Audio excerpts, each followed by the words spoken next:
baby is 5 months old, they should not please kill me. Anything they ask me to do, I will do it. You know, police in that kind of condition. So.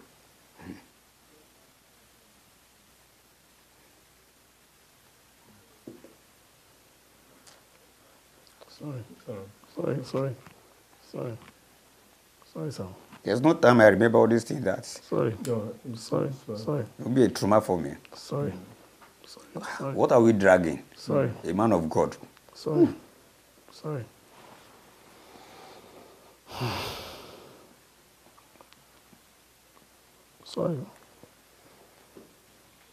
They now took me to the Tomiland Bridge. On getting to the Tomiland Bridge, I was afraid. Èmi pẹ̀lú bọ̀dá ẹ̀ àti àbúrò ẹ̀ Bókì àtèmi a lọ bá bàbá fúnra wa ojúkorojú báyìí. Ẹ lọ bá dadi a lọ bá bàbá Dr. DK Olukoya dadi Jimoh ní Oníkẹ̀. Okay. A dẹ̀ wọnú ilé a lọ bá Pastor ọmọ mi ẹ̀gbọ́n eléyìí a dẹ̀ bẹ̀ bàbá pé kó jọ kó dáríjì Pastor Femi.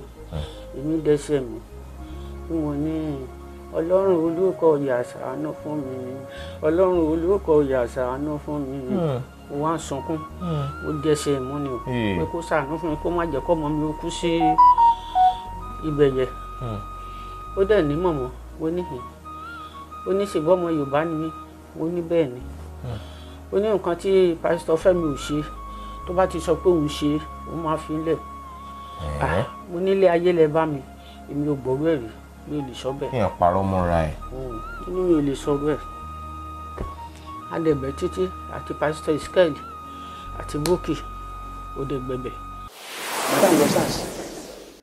Bàtà ń lọ sáàsì àwọn ọlọ́pàá mọ́júà ó wà láǹtàn kó wa lọ àti Joseph àti Sunday àti mẹ́ta nínú mọ́tò ṣe ibi téèyàn ò sí Ọlọ́run bá wà níbẹ̀ fúnra rẹ̀ ẹnu ara wọn sọ mọ́tò àbàdì mọ́tò wọ́n ṣe nẹ́bà ṣe nẹ́bà wọ́n pàdé mọ́tò wọn tó wọ́ wa bẹ̀tẹ̀ wọ́n ṣe wọ́n sọ fún bọ́dà mi kèrè ogun mọ́tò tiẹ̀ so ó tẹ̀lé wa àwọn fámìlì gbọ́ ó wá dàbí pé pásítọ̀ yín èèyàn burúkú ni ẹni bí ní ìka èèyàn ni ẹni ẹ̀jẹ̀ ni pé òun ló sọ wípé nípa táwọn ò lè pa ẹni sábó kan kó lọ SARS kan lọ pa ẹni SARS. I said something before I left the prison that if it is truly that I don't know anything concerning these kids, all of them that conspire together to put me in that trouble, they will still suffer for it. I believe that. It might not be today, it might not be next tomorrow, but I believe as God liveth, they will surely suffer for it. For conspiring to put a false allegation on you? On me. They will suffer for it. We make attempts to beg him. Say, Daddy, please. Because we have seen the trauma we passed through in police custody. So I don't want to go back to that police station, which I know that will be terrible. So for the man of God to have said that again, I have to beg him, Daddy, don't let us go to that place, please. Is it true that you want to hold his leg or you? I hold his leg, not his truth. I hold his leg to beg me some same ball to make sure that Daddy, please. You heard Dr. Olukoya. I hold his leg. Flesh to flesh yes. with your hand. Begging. Maybe a miracle can happen in your life. Yeah. No, no, that they are vampires. Oh, so lé mi di ahoro.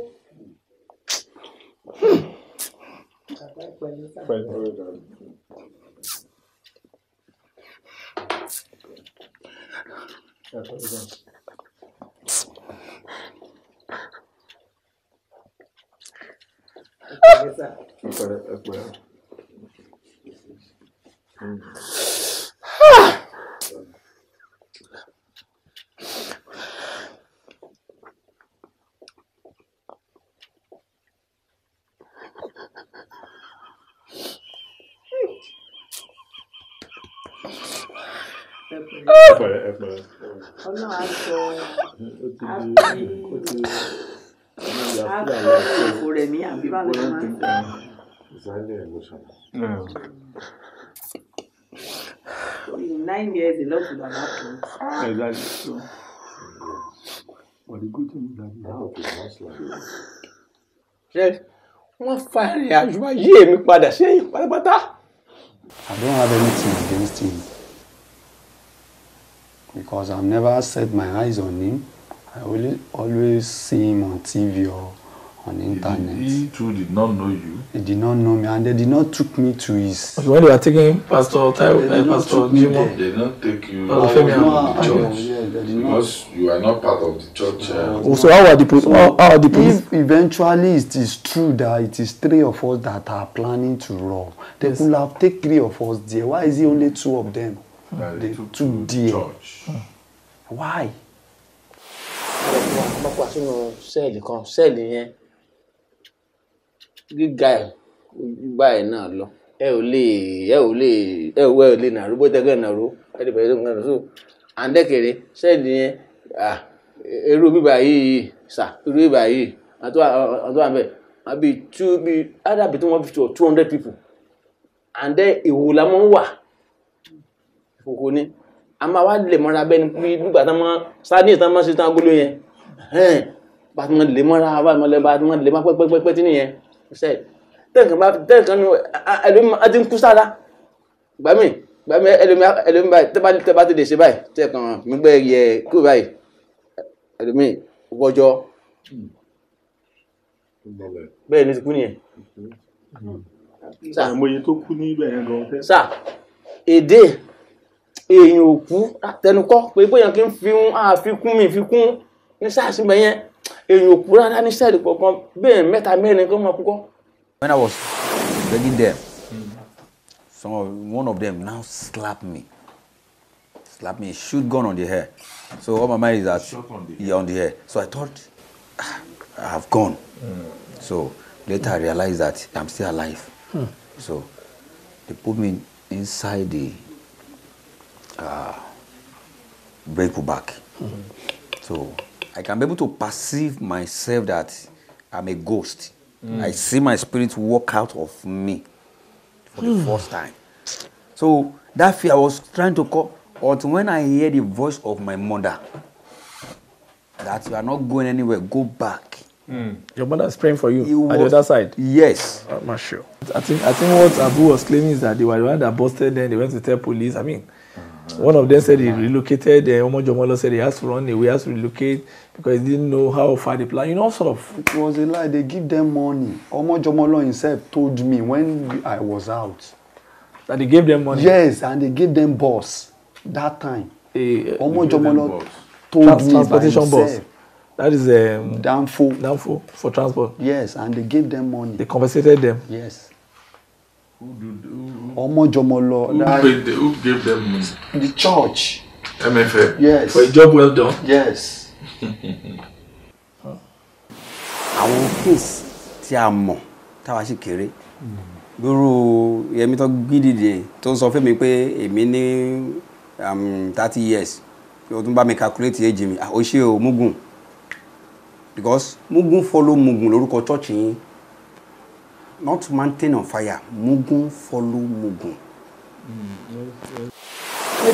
Ní tilẹ̀rún tó lọ́rùn ọba láti bẹ̀rẹ̀ ọjọ́ yìí Ọlọ́run fi wá sílẹ̀. Ọlọ́run dẹ̀ ń lo àwọn obìnrin ìbẹ̀rẹ̀ kíní Ọlọ́run ń lo àwọn obìnrin àwọn abiyamọ gidi àwọn abiyamọ tòótọ́ àwọn ẹlẹ́yinjú àánú àwọn tó máa jèrè ọmọ wọn. Àmín Jésù. Àwọn tí jẹ́ ayé ò ní gbé wọn tọmọtọmọ. Àmín Jésù Kristi. Tí wọ́n máa rà nígbà nínú ayé. Àmín Jésù.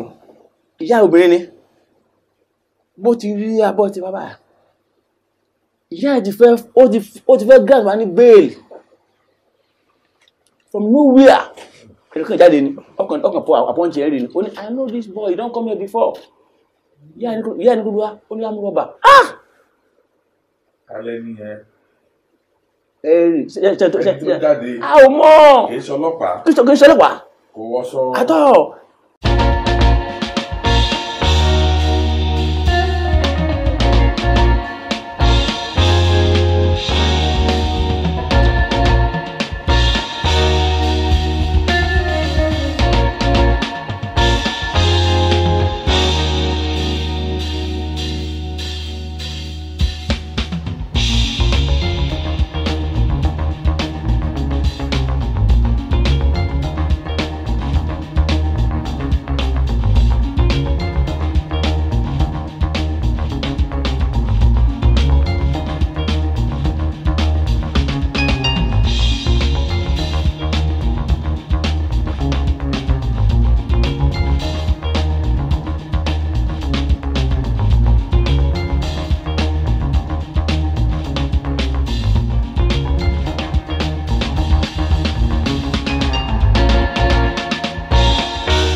was an incident like that. That guy is Kendi.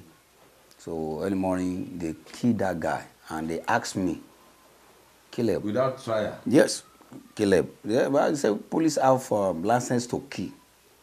They said they have license to kill. So all those Omojua, Ambrose, Den, and Ogo. Like they will kill. They are the terror in the... Yeah, yes, they will just kill you and say nobody will question them, you know. So during those times, if they know that their area commander is coming, they will remove us from cell. Clean the cell. Okay, so that means, take care of. That means the area commander is not in support. They will. That is what I observe. Okay. But the DPO in that place is a very wicked person. The area commander is not probably in support. That's what I'm saying now. Yeah, what they do. That if area command is coming, they have the fear, and they know that whether it's human rights, I don't know. But anytime the area command is coming, they will make sure that we won't be more than 4, 5, 6 in the cell. The other person, they will put it at the back. They may ask dogs to be sweeping like somebody who is working domestic work. Okay, each time the area commander comes around, did he do anything or talk to you people before going to his office? You know, but that time, police will have give us warning, serious warning. Because you know that if you left that place, area commander left, you are on your own. Yeah, so you have been warned. You will be. You won't talk anyhow. Anything. You will not derogate so yes. You are the experience you are having. You are suffering. Tell the area commander. Yes, you will not. They will want very serious warning. So I think can we now conclude that they are acting on their own? It's not a state thing. Will you say that? Yeah. Those people are just doing their own. It's not that. I think that's the modus operandi. It's not official. Yes. The issue of torture is not. It's not something allowed. Yeah. By law.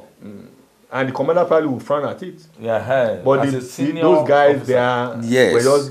They will just taking laws into their hands. Taking laws into their hands. That is why I make sure that I remember their name. You can't. This is the people that my family pay money to, as a police. Some of them are very good, kind for us. But after that, so that money is in their private pocket. Yes, it's their private pocket. So they killed that Kendi? They killed Kendi early morning, and they asked me, Caleb, and Erin, and one other person to come and carry the corpse early morning. I say, okay, I want need the next two. I want need the next two. That I'm the next person that will be killed. So you carry the dead body to where? We put it at the back of Danfo. Okay. Yeah. So in the police premises? Yes, police premises. Early morning, before the day breaks, so I've taken the corpse. Before the day breaks? Yes, I've taken the corpse to our unknown destination. Okay. The guy was shot in your presence? Yes, now. He was shot. They took him out. They will shot him. Okay. We are in the cell. Okay. We hear the gunshot. Yes. Okay. You hear the gunshot. Okay. Because it's not far from us. So after they will just notice that. Later they called you to come. They open it. They say, yeah, come on. We now discover that body. it's Kendi. And the guy just go like that. I think the second day his family came to look for him. So who want to talk that?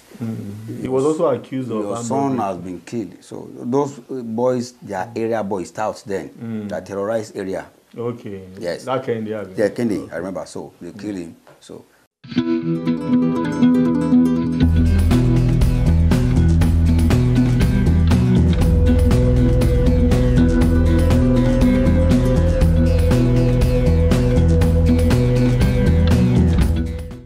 The second day, they now call me. So that I'm the one threatening the life of Olukoya, threatening that I wrote letter, this and that. I was afraid. So early around 12 a.m. in the midnight, they called me, put me at the back of the vehicle. So they are driving around. So just discovered that they took me to Tomiland Bridge. And only me. So getting to Tomiland Bridge, I couldn't perceive what happened. So they say, "She be all machiri one."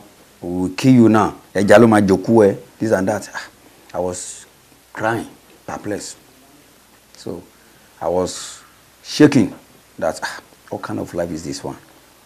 That if they kill me, nobody will ask, or nobody can ask them, this and that. That is one spinal loss. So when they now, I was with leching and hankshin. So I faced the Tomiland Bridgewater, that iron. So I was shivering, I was crying. So the only thing I hear that, I was just, my baby is 5 months old, though. They should not please kill me. Anything they ask me to do, I will do it. You know, police in that kind of condition. So.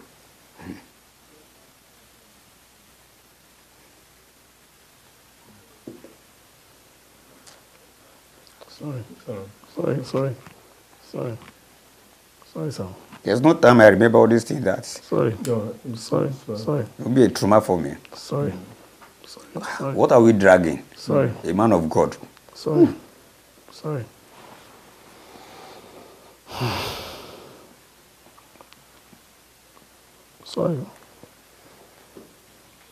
They now took me to the Tomiland Bridge. On getting to the Tomiland Bridge, I was afraid. So I have to beg them. That. How many of them? There are 3 in number. 3 policemen? Yes. Ogo, and Alaji Saudi, and I will help you. So. What's the name of the IPO? Let me remember the name. Okay, we'll get together. Yes, I will remember the name. It's the master. So, at the Third Milan Bridge, yes. What finally happened? How did you escape being thrown into it? When I was begging them, one of them now slapped me, shoot gun on the hair. So all my mind is that on the hair. So I thought, I have gone. So later I realized that I'm still alive. So they put me inside the vehicle back. So I can be able to perceive myself that I'm a ghost. I see my spirit walk out of me for the first time. So that fear I was trying to call, until when I hear the voice of my mother, that you are not going anywhere, go back. Your mother is praying for you at the other side? Yes. I'm not sure. That is when my spirit entered me. Not female. Political study, if fear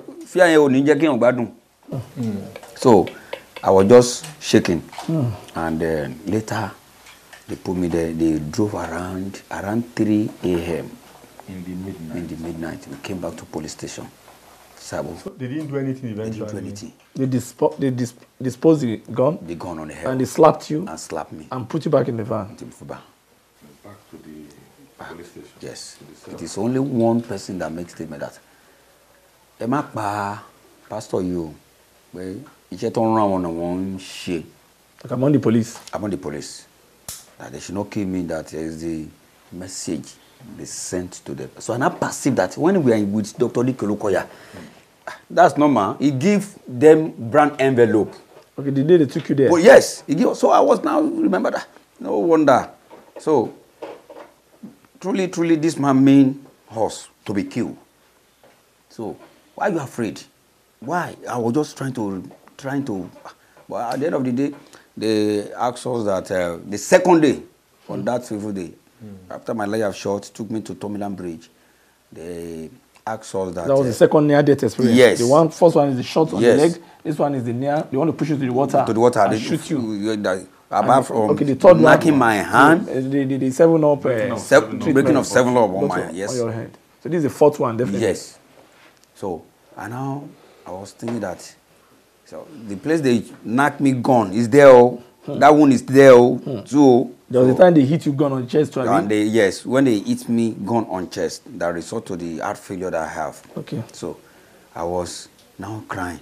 So coming back, he just called me, call Caleb, call Larry, that they have signal from the SARS. Then when SARS was SARS, that commissioner. That's Mohammed Abubakar. Okay, who later became IG? IG, who became IG. So they took us to that place.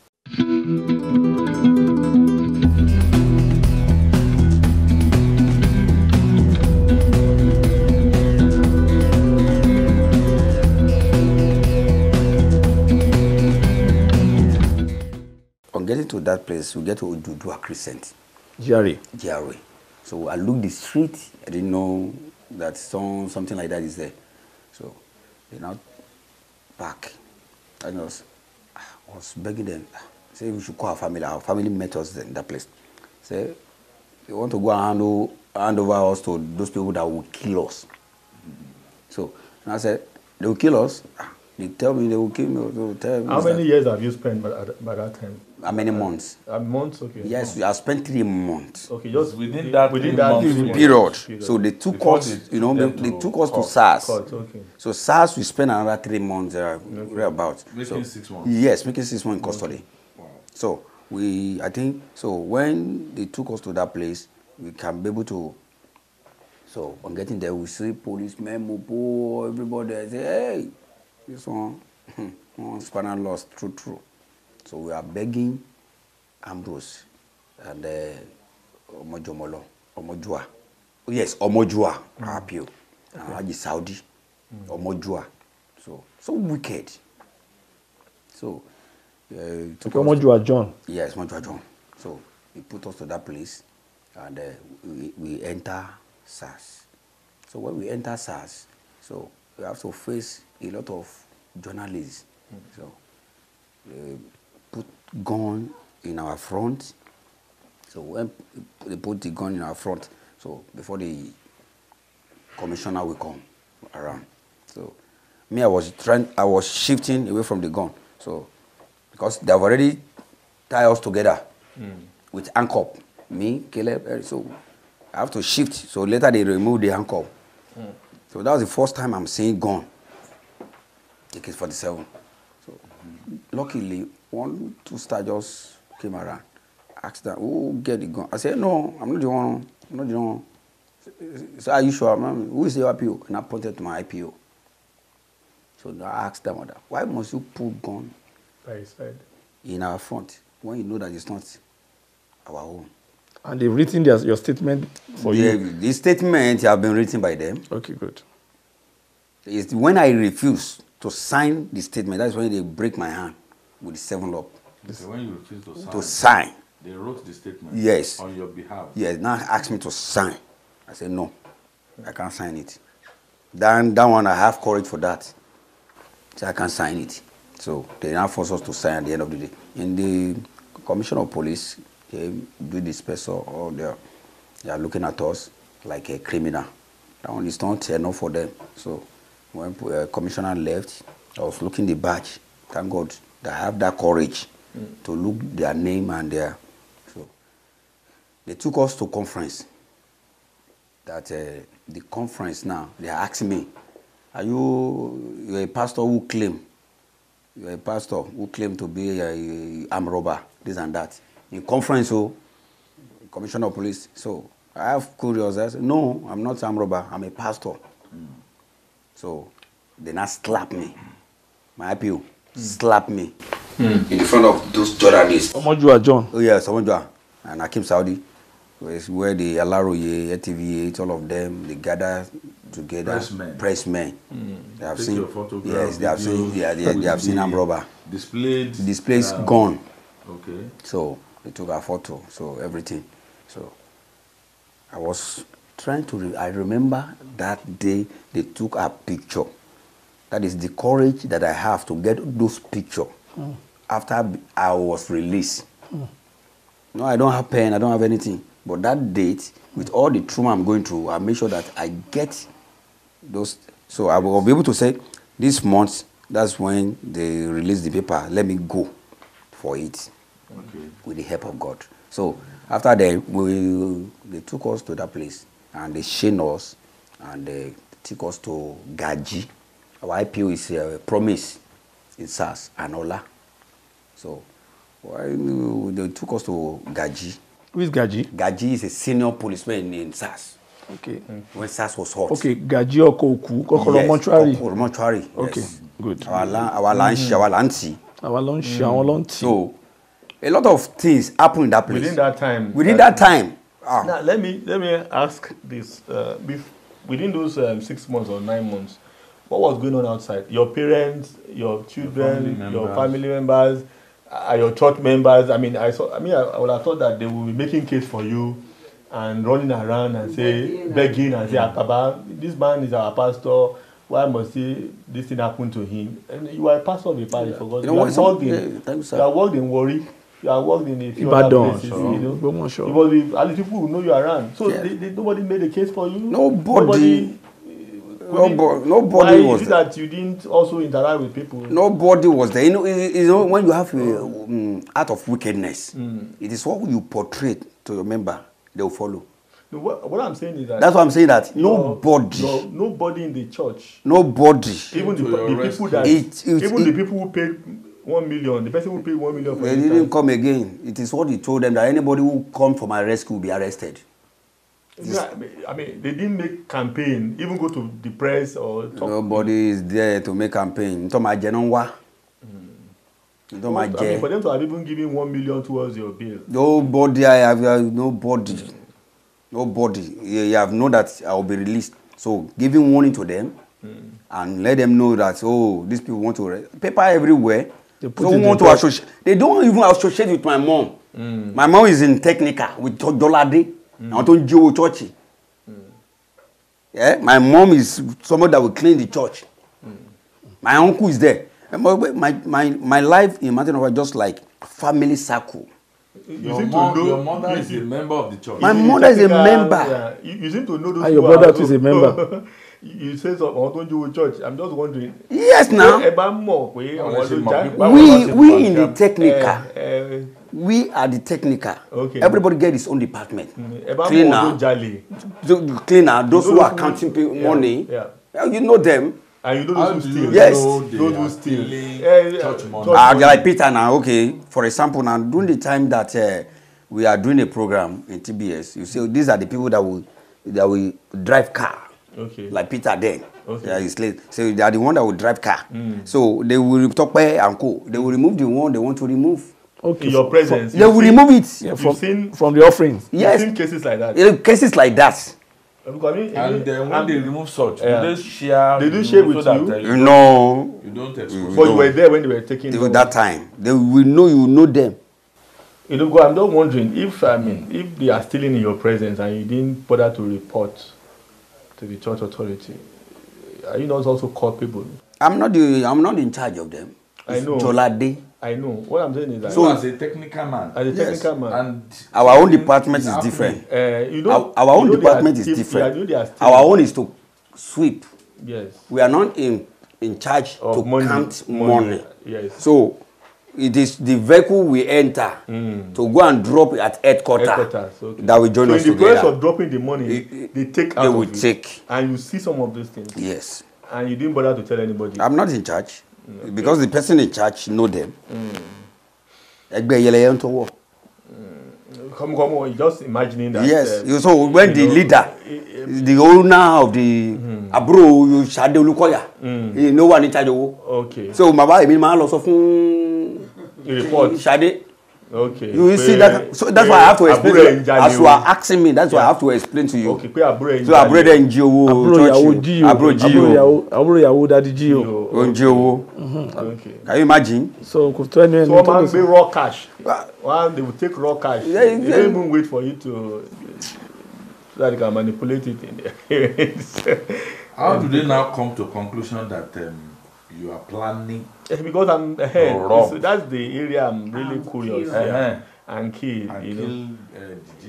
How do they come to conclusions, sir? About that matter is that it's obvious to us.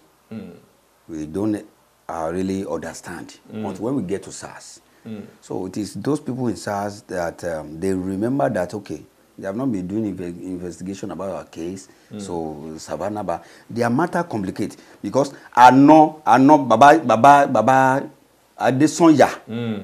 to tó jẹ́ àná GO Yeah. ó fún àwọn OPC ní camcorder ẹjọ́ kí ló ń fi camcorder ṣe wọ́n ti rí anini tó fẹ́ mú ó fún camcorder ó fún OPC ní camcorder kọ́ wá camera wa which is obvious that camera so that they will come and use the camera. Where did they come? When they took us to the bar. To the bar, okay. The bar.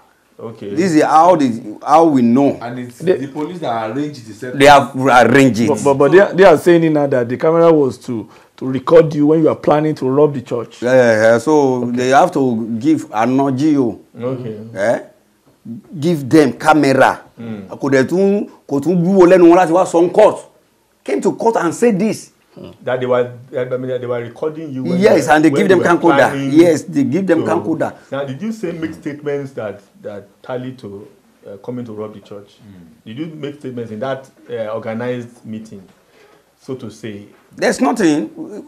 They brought what they asked as evidence, what they call their video, stake manage. Yeah. They brought it to court. Yes. In the front video, they have their video. In that video, did you make statements that they play it in court? Obviously, the video does not. It doesn't didn't implicate you. They play it in court. They saw things inside the video and the theory OPC that were released by police. Where are they? Do you get my point now? Yeah. These 3 people, say you say 6 people in video. Planning to rob. And because we couldn't watch the video, it is judge, our lawyer, and their senior prosecutor that watched the video. So they couldn't see, after the cross-examine, they will ask us They couldn't see any evidence. They couldn't see anything in the video. Why is it now that... But what do you think, upon reflection, I mean, this almost 7 years now that you're out of prison, I mean, if you reflect and just look back and look at, what are the things you think made them to rob you? Maybe just 3-4 things that you suspect would be the reason why they robbed you. What I suspect is that the herbalist house. Okay, number one. The issue of the herbalist. The issue of herbalist house. Okay. That is. That you can divulge it to any. They can, yes. They don't want them to leak out. That is what. Because if not. But you don't even have a recording of the man at the herbalist house. Did you have any recording of No. You don't have any, so why? So, it might be difficult to prove. To prove. You can't prove it. Even if you tell people that the man was in the herbalist yes. house, you can't prove it because there are no physical evidence. It is God who wants to expose them that made the herbalist man to show in court. The son of the herbalist. The son of the herbalist. Because the herbalist is dead now. Yes, that's how God is mighty. And the son has even got the interview recently after their press conference. Everything that happened, everything that happened in court. It was a witness in court. It is what we are seeing in now. The everything. Yes, that's in this document. That is in this. There's no magic. They are the one cooking lie up and down up to now. Framework. Number one, because of the herbalist encounter with the CSO and the herbalist.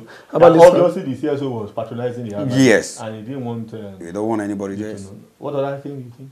The other thing is that whether probably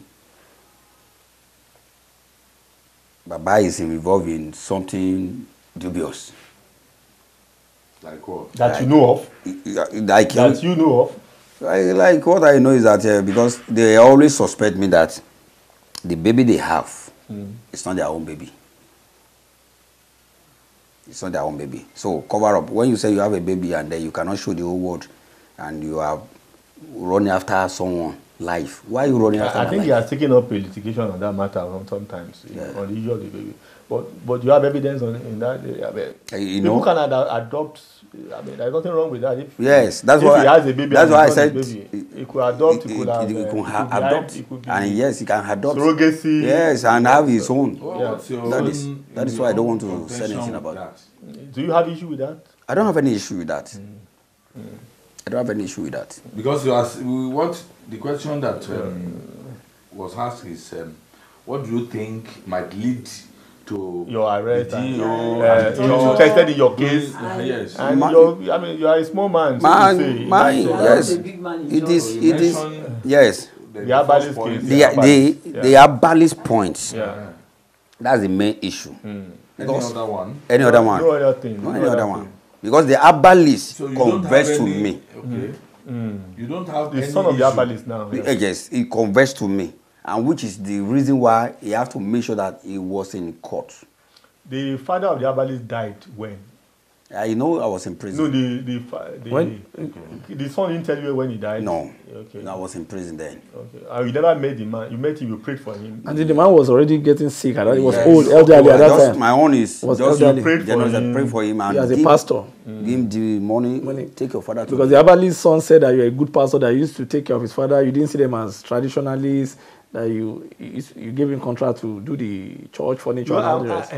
Let's just to tie up with what I just said. That can you find what your link with the herbalist son in the sense that they think Funishe, are there no members of the church that are active, active members of the church that are carpenters?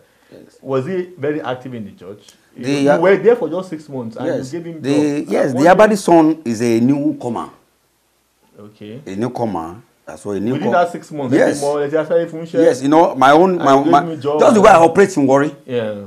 Like that one that is talking. So I know before I come to the worry issue, I know that boy being active. Then within 6 months. Within 6 months. Who can do bench? Who can so he said he can do it. So member recommend him. Okay. So how much did you pay him? That time I give him let's say 50,000 naira. 50, that's a lot of money. Yes, that I'm so a lot of money to do the roof and make sure that he's do everything. And that money came from the Ibadan zone, the Ibadan headquarters. Little from them and little from me. Okay. That's church budgeting now. Yes, because we are not buoyant. The church is small. I'm imagining that you couldn't have even raised that amount of money. That's how God helped me. So I have to make sure that I raise the... He's into church planting. You have already been part of the planting. Because I know churches don't have money. Okay, your links. Yes. And that one who came who called himself here, say I'm not planning church. If I don't plan church... How many churches? Can you remember some of the churches that you have? I may not be able to remember all. Okay. But in Delta State, PTI, Ejeba... You planted them? Yes, PTI, Ejeba, Ekma, Abi, Ekma, then Excravos, which that man, Mumu, that doesn't know anything, we are the one that will go to Excravos on top of water 6 hours to go and plant. So when we are risking our life, where are they? Now, you plant these things in isolation or as a group? Were you in a group that... There are other pastors. Other pastors who go with you to plant, or you are the one that... I'm the one that will go there and look for the hall. I was under Pastor Martins. Okay. Pastor Moses Odosi. Okay. There are Martins that said they have spoiled his life. Okay. And Eleni. Okay. Tefiaje. Okay. And you clamp up and be talking. So that one now, who doesn't know anything, he will call him, you are behaving like him, Beza. You know, do you know Olukoya Dele? You know what is going in the corridor. So, start that church, PTI. I'm the one in charge of Abraka campus. Okay. Abraka. How many years did you spend there? I'm talking now about, you know, when God give you gift, you don't need to stay long in a particular place. You just plant, you leave. Yes. We go, me and Rotimi, I'm the one in charge. So that means they empower you financially? They don't empower me. So God, you know me, I don't believe in the prayer point. My own is that I listen to a lot of messages, like Kwedepo and Adeboye. Yes. So my own motive is that, like, we want to preach about prosperity. Yeah. That's why and the program that I was doing is total deliverance. Okay. Total freedom. Okay. So that program initiated by me. When they have their own program, I'm the one. I still have evidence. People, have video recording. I have people that now they are mighty in ministry in Delta State. That I can tell you, free indeed, Pastor John Mark. You will get about that name. Is the one of the boys that follow me. Go and investigate in Delta State. MFM? It's no more. Okay. MFM by Yeje. Okay. And that's why he escaped. He escaped Pastor Besson. This Pastor Besson. Among those that you work with, yes. Who among them still remain? Because in MFM, all those vampire. Those. No, I thought that you worked together at that time. Those period that I still remember that they say Pastor Moses Odusi is still there. They remove him from their region headquarters to Asaba. I don't know. So the people that we work to wrote me, Stephen Onojeje. Still there. Yeah. And some of them still relate with you? No, some of those who have left. Yes. The only person that you relate with me is the person who have his own ministry now. That's John Mark. Pastor John Mark, with all due respect. I'm sure he must have contacted you after the video. No. He's the one that won't let me know so many things that they don't want me to relate with them or this and that too. That Olukoya said any. You have talked with him after this after the media. Even though this morning. Okay. You still talk with him. Let's go further. We are good friends because he's the one. We have been going around this matter 3 months period. Our 6 months period. We have not even moved to the from Sabo to SARS. Now, how were you taking to court? What was your SARS experience and how did you escape SARS to court?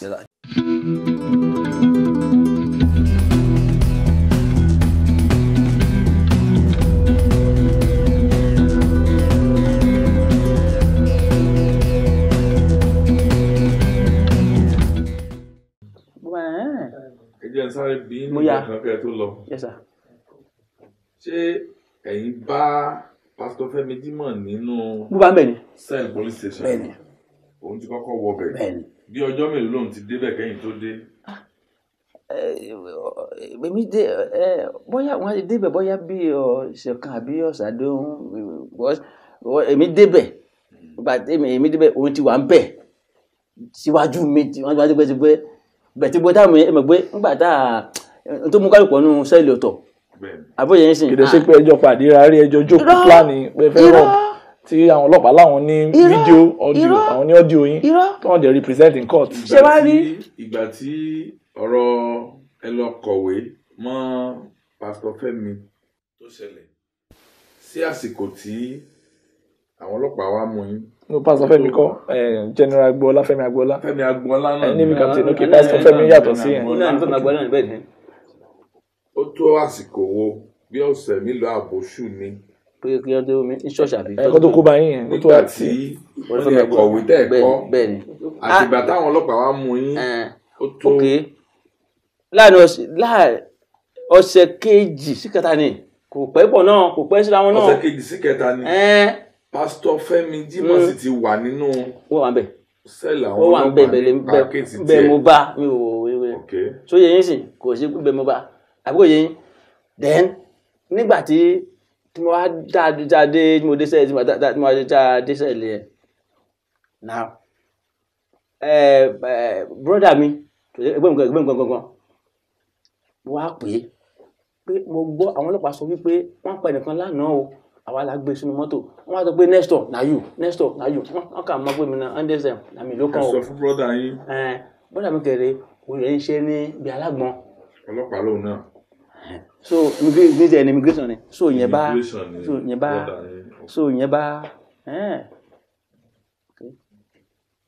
ìbálòsọ ọ́fíìsì ìbọn lọ rìpọ́tù ọ́fíìsì àlọ́ rìpọ́tù sá wá jẹ́ pé láàárọ̀ ó gbọ́dọ̀ wà àwa ya rí mi lọ́sàn-án àwa arímú rí mi alẹ́ tambo agbábẹ̀ torí mòwe ló kọ́lé sí àwa rí mi so yẹ yín sì so títí nígbà ó yá wọ́n ní ká negotiate pé wọ́n àti ipò tí wá ó ti wọ́n gbàmí àwọ̀ṣọ wá wọ́n ti rí pé kí ni wọ́n bá jọ sọ̀tọ̀ wọ́n jọ negotiate ok wọ́n bá abéèlì kan abéèlì wọ́n náà pọ́n ní 150 àbí iye kan náà máa gbàgbà àbí kíní kan wọ́n náà kó wọ́n dá owó ẹ̀ fún wọn wọ́n gbà àwọn ọlọ́pàá wọ́n sọ wọ́n gbà. ṣé wọ́n sì fi yín lẹ̀. wọ́n àfi àlẹ́ o ṣùgbọ́n tí wọ́n wá gbà wọ́n ti gbowó nǹkan wọ̀ọ́rẹ́ so wọ́n àfi àlẹ́ o ṣé the following day owó ọ̀sánjọ́ kan kò sọ́bọ̀sán náà àbọ̀wọ̀ àárọ̀ náà sí ni àwọn ọlọ́pàá bá gbé mọ́tò paragon ni bí kò ń ṣe kọ́lé kó bí either blue àbí wọ́n wá gbà sínú mọ́tò ibẹ̀ ni wọ́n ń pè ní ṣẹ̀mbẹ̀ náà ń pè ní pàtàkì bá àwọn olóbùkún yẹn wọ́n wá kó sínú mọ́tò wọ́n kó wa lọ wọ́n gbé wa lọ sọ́nà ìwà ìyà. So tún lọ stage. ṣe ṣọ́ọ̀bù yẹn pákó ni o. Pákó ni ṣọ́ọ̀bù yẹn o àbí ṣọ́ọ̀bù yẹn o. Àwọ̀ inú ṣọ́ọ̀bù yẹn à ń ká jókòó. Bá jókòó wọ́n lè kó sí mìíràn sílẹ̀ à ń bẹ̀. So èmi ọ̀dẹ̀ mọ́ nǹkan kan. Àwọn bọ́ọ̀yì àwọn máa ń lọ pé pákó ni. Ọ̀tọ̀ ni Jethro hotel. Pákó ni. Ọ̀tọ̀ ni ti Jethro hotel yẹn. Ibẹ̀ náà ni ń gbé Jethro àbí nítorí wọ́n tún lo fídíò mi wọ́n lọ tún lo fídíò mi Jethro bí wọ́n tún bí another one nìyẹn lọ́ ṣe yẹn. Wọ́n lo Jethro hotel lọ́tọ̀ no Savannah one bí báyìí Savannah bar. It's like àwọn ọlọ́pàá yẹn they were trying to create vibe evidence. Yes, vibe evidence. So ṣẹ́rí.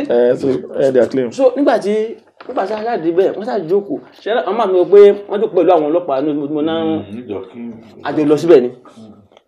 Pé àwọn náà wà. Àwọn àjọ lọ náà ni wọ́n wà nù àjọ lọ náà ni mọ́tò yẹn. Ṣùgbọ́n tá a dé inú ibi ìṣègùn gbàjọ jókòó àtàwọn náà gbàjọ jókòó náà ni.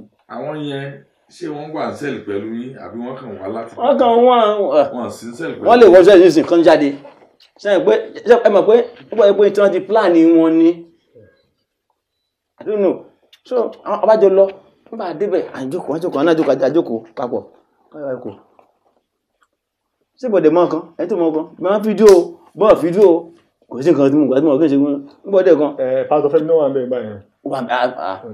Gbogbo abájọ abátún ní yáyá abátún lọ padà. Pẹ̀lú àwọn OPC tó ń jẹ́rìí yéé sí yẹn. Abátún lọ padà. Ẹjọ́ nígbà tó lẹ́yìn yẹn lọ sí ibòmí mọ́ lẹ́yìn. Mo ẹ̀kún ọ̀gbìn lọ sí ibòmí mọ́ lẹ́yìn pákó báyìí. Bẹ́ẹ̀ ti ìsàlẹ̀ báyìí ọ̀dà pé blọọkù báyìí ni. Ẹjọ́ ẹ̀yin ọlọ́gbọ́n ẹ̀yin ọ̀jọ̀gbọ́n ẹ̀yin olóye ǹjọ́ ṣeéṣe ǹjọ́ possible fún àwọn amúrọ̀bà tó fẹ́ pààyàn tó fẹ́ jalè tó fẹ́ rọ́ọ̀bù ǹjọ́ possible ǹjọ́ mọ́pọ̀ dání pé fún ara wọn wọ́n tún mọ fídíò ara wọn pé àwọn fẹ́ jáde chọ́ọ̀ṣì báyìí tí ọlọ́pàá sì dé wọ́n lè gbélé lọ́pẹ́ ẹgbà fídíò ta ṣe eré ẹfẹ́ rọ́ọ̀bù. Even wọn rí kíní yẹn múlẹ̀ ń court wọ́n ní pé ibi tó ń rìkọ́dì pé ariwo ti pọ̀ jù ń bẹ̀. So possible. So possible. Ta ló ní premonition pé láti pé wọ́n fẹ́ rock so wá record. Ṣé mo fẹ́ gbọ́dọ̀ sọ ni pé wọ́n lo àwọn OPC wọ́n ní pé àwọn play along àwọn ọlọ́pàá Adébáyọ̀ Fatai Aboki lóhun àti Akim Lawal Saudi pé ẹgbà táwọn guest àwọn play along. Wọ́n rò fún. Àwọn play along pẹ̀lú láti rock. Yes. So wọ́n wá record. Ṣé mo kọ́ dání ni mo dé kó lè rí bẹ́ẹ̀. So mo bá dé rí bẹ́ẹ̀. Wẹ́ àgbà mo tó lọ sọ mo bá dẹ̀ ọkọ̀ Adébáyọ̀ ní ọjọ́ the following day other following day ni àbẹ̀tọ́ day ni Gbàdámọ́sí alakumada sọ́kà ó gbé jíìpù tó ń gbé fún jíìpù tó ń lò different jù ló ń lò ó pàkẹ́ sí bí mọ́bí ilé epo Sábó ṣe mọ̀ pé ẹ́rì kò ń ṣe mẹ́mbà kò ń so ó bá wá gbé àwọn ọlọ́pàá gbé wọn ọba ń sọ̀rọ̀ bábà wọn bá kọ àṣìta bá ṣe ìnáwó ṣe ní ẹsẹ̀ máa ṣe fẹ́ pé mọ́mọ́tò láti bẹ̀ mò ń ṣépè gidi direct sá fx sá mo rí báyìí mò ń ṣépè gidi one on one Olódùmarè ṣàánú fún mi sá ṣẹ́rí mo ti gbà pé that is kò mí o mo ti gbà mo ń ṣépè fún níjọ́ tó yẹ pé gbọ́dọ̀ mọ́ sí bó ti wù kó ṣe oògùn tó nínú ayé ọmọ tó bí nínú ayé ogun ayé gbọ́n mi torí wọn ní nínú ayé bó ti wù kó sí ní ṣàṣẹ́rí ẹ ń bá ṣe eré ayérẹ́gbà bó ṣe bí bó ṣe kà bó ṣe àìdá bó ti kó pálí ayé tó ibi ló máa bí ó ń tọ́ bí wọ́n tó bí wọn tó ṣe bí yẹn tó bá lè mú jẹ àmọ́ tó bí wọ́n forí kò ní wọn lè bọ́nù láyé kò ń ṣèpè àdúrà òràn o bó ti kó gbàdúrà kò lè ràn bó ṣe bí kò sí ní. wọ́n pààrọ̀ mẹ́lẹ̀dá yín. kò sí ní ìdí ní mo ń bọ̀ ń bẹ̀.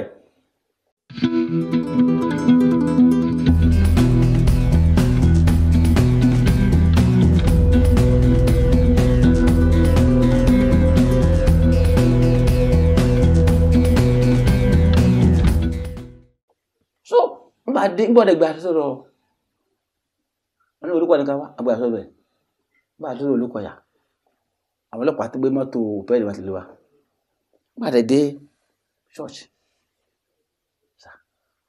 wọ́n fi mí ṣẹ̀sín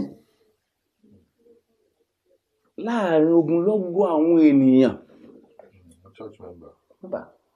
bó ti kí Gbàdàmọ́sí àti Dr. Kolawole Olukoya ayé tó ọ̀run àfihàn ṣẹ̀sín ẹ̀sìn wọ́n ti bẹ̀rẹ̀ ẹ̀sìn mo ní níta mi sà ṣe náà ṣe mo ní mo gba ẹni tó bá fẹ́ já sí bọ́jọ́ kú ní mo gbà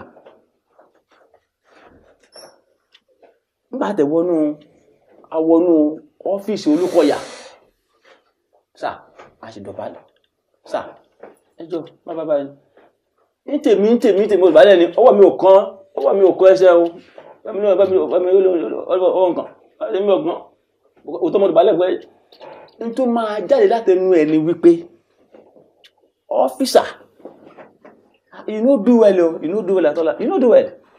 These people, before we carry them come, we're supposed to shot them dead. Because of my father, only Papa Bong is in the retired police. Let me sọ wípé Olúkọ̀yà ò lè dúró kí n dúró kó lóun ò sọ bẹ́ẹ̀.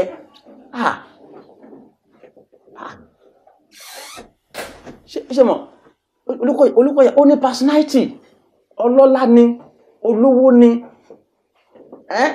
Amòye ni ó kàwé ẹ tó ní dìgírì tó ní PhD kílèmí náà ṣùgbọ́n kò lè dúró kí n dúró kó lọ sọ pọ́lọ́pàá wá kò tó bẹ́ẹ̀ mo tún repeat ẹ̀ gbogbo àwọn tó ń pariwo nù tẹlifíṣàn fáwọn ọ̀rẹ́ ǹjẹ́ wọ́n béèrè lọ́wọ́ rẹ̀ pé ọ̀gá àwọn arábí iṣẹ́ nìkan pa àwọn àbẹ́ẹ̀kọ́ jẹ́ bí lọ́wọ́ ẹ̀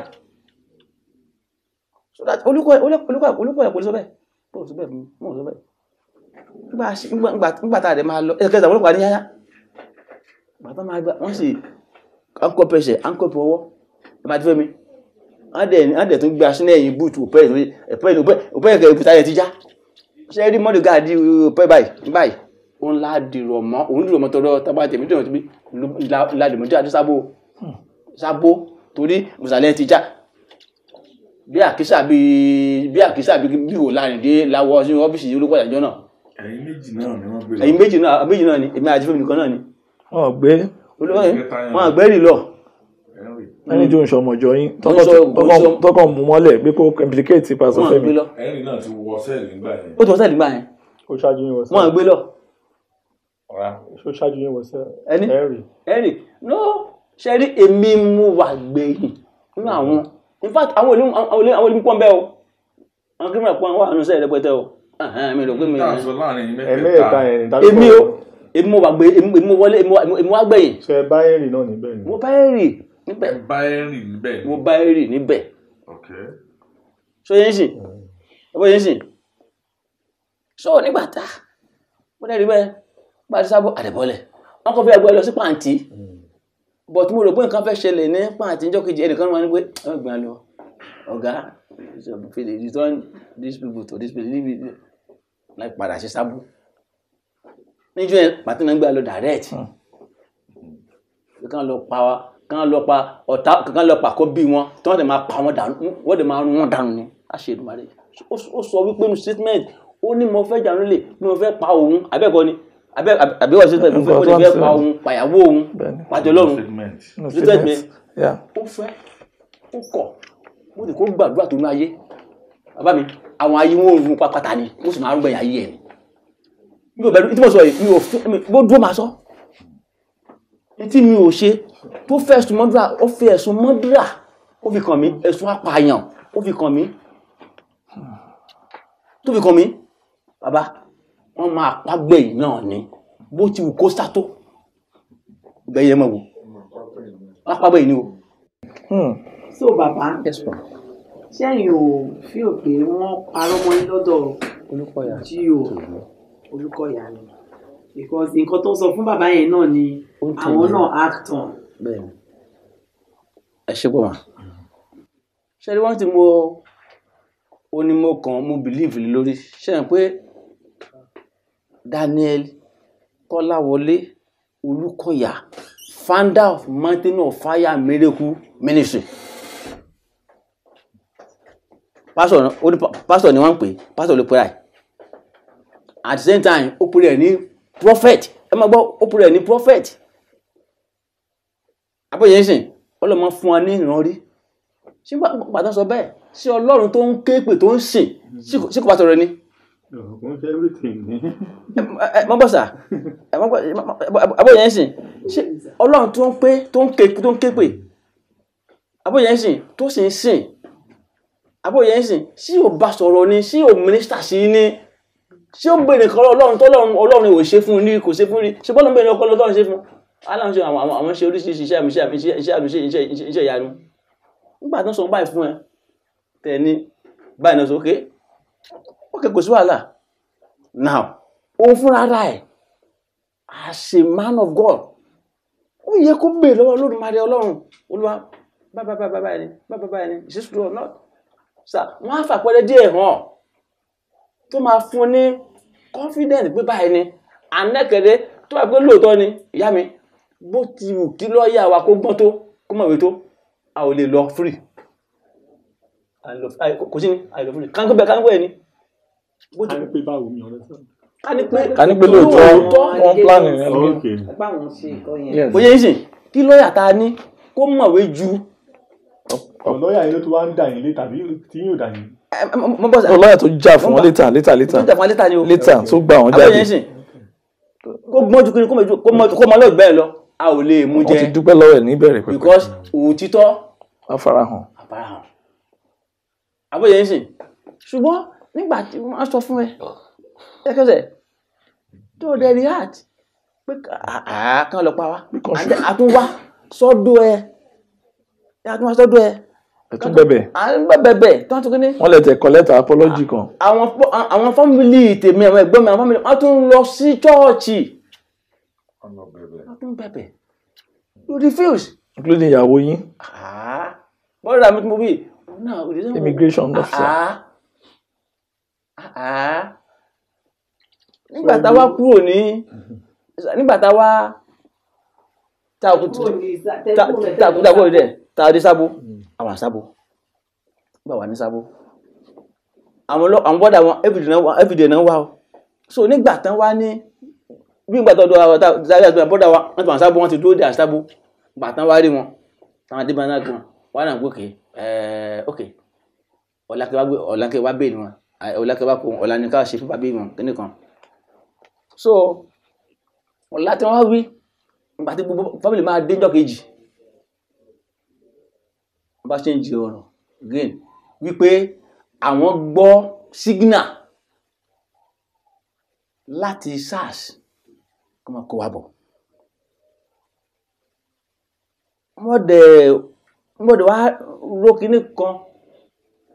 Mo ní brother mi gbà tí wọ́n sọ wípé mo pè pẹ́n bá ọwájẹ́ mi lókàn tí yẹn lọ sọ lọ́fíìsì wọn tí yẹn padà station tó sọ fún Saudi wípé àbúrò wọn nǹkan kò gbọ́dọ̀ ṣe o nìkan bá ṣe pín Saudi wẹ́ káfílẹ̀ síbẹ̀ bóyá torí ẹ̀ làwọn Saudi fi lọ bóyá tán gbọ́ lọ́fọ́rọ̀ Olúkọ̀yà fún onípọ́n lọ sọ pé bá ní ẹgbẹ́ bàbá ọ̀gá ní immigration. Bàbá yìí o. Yes. Kíṣẹ́ máa lọ bọ́ lọ́wọ́. Àbóyè sìn, bóyá torí ẹ̀ fi ní kan gbà lọ sí. Torí ẹ̀yìn pariwo síta. Àbóyè sìn, wọ́n gbà lọ SARS. Bàtà ń lọ SARS. Àwọn ọlọ́pàá mọ́júwà ó wà láǹtàn kó wa lọ àti Joseph àti Sunday àti mẹ́ta nínú mọ́tò ṣe ibi téèyàn ò sí Ọlọ́run bá wà níbẹ̀ fúnra rẹ̀ ẹnu ara wọn sọ mọ́tò àbàdì mọ́tò wọ́n ṣe nẹ́bà ṣe nẹ́bà wọ́n pàdé mọ́tò wọn tó wọ́ wa bẹ̀tán wà ṣe wọ́n sọ fún bọ́dà mi kèrè ogun mọ́tò tiẹ̀ so ó tẹ̀lé wa àwọn fámìlì gbọ́ ó wá dàbí pé pásítọ̀ yín èèyàn burúkú ni ẹni bí ní ìka èèyàn ni ẹni ẹ̀jẹ̀ ni pé òun ló sọ wípé nípa táwọn ò lè pa ẹni sábó kan kó lọ SARS kan lọ pa ẹni SARS wọ́n wá sọ wípé ó ní àwọn àbúrò ìyàwó rẹ̀ tí wọ́n máa jí owó tí wọ́n máa gbé owó tí wọ́n máa mú dáadáa ṣe bó ni wọ́n ń kọ̀ máa nìkan fẹ́ làwọn dẹ̀ fi wọ́n lẹ̀ inú ìta wà lábàlẹ̀ kọ́ta táwọn mọ̀ sí dáadáa tẹ máa rà bóró ìyàwó ẹ̀ tí òjú kékeré báyìí lọ tàbí bùtíìkì wọn ẹlòmínú wọn ó lè mọ́tò mẹ́rin nínú wọn. owó ọrẹ àwọn èèyàn owó ìdá mẹ́wàá owó offering owó fa orí ogbé tithe and offering ó láwọn àbúrò ìyàwó ẹ̀ tó ń gbé owó first fruit tó ń gbé owó táwọn mú táwọn dẹ̀ rí ó ń ṣe bolókọ́ àyẹ̀mọ́ àkọ́kọ́ fi ilẹ̀ àwọn adẹ̀ fi wọ́n lẹ̀ ó ní kílẹ̀ yín gbé kílẹ̀ bá lọ́wọ́ yín no evidence náà bá lọ́wọ́ yín ó ní ṣùgbọ́n ṣá iṣẹ́ owó làwọn ń ṣe o àwọn ò lè mọ̀ ṣe ó sọ bẹ́ẹ̀ ní mọ́tò tí n bá ṣẹ́ kọ́lọ́ tí n bá ọlọ́ọ̀bá kó dá mi lẹ́jọ́ wọ́n láwọn èèyàn ọlọ́run àbáwọn èèyàn. so ẹ̀yin náà lo 9 years ní sábó oṣù mẹ́ta lọ sábó oṣù mẹ́ta. ok ní SARS oṣù mẹ́ta ń lọ pé lálò. ṣe wọ́n á pín lọ sí kirikiri àbí Ìkòyí. no SARS nígbà tá a dé SARS. kí lè experience yẹn ní SARS.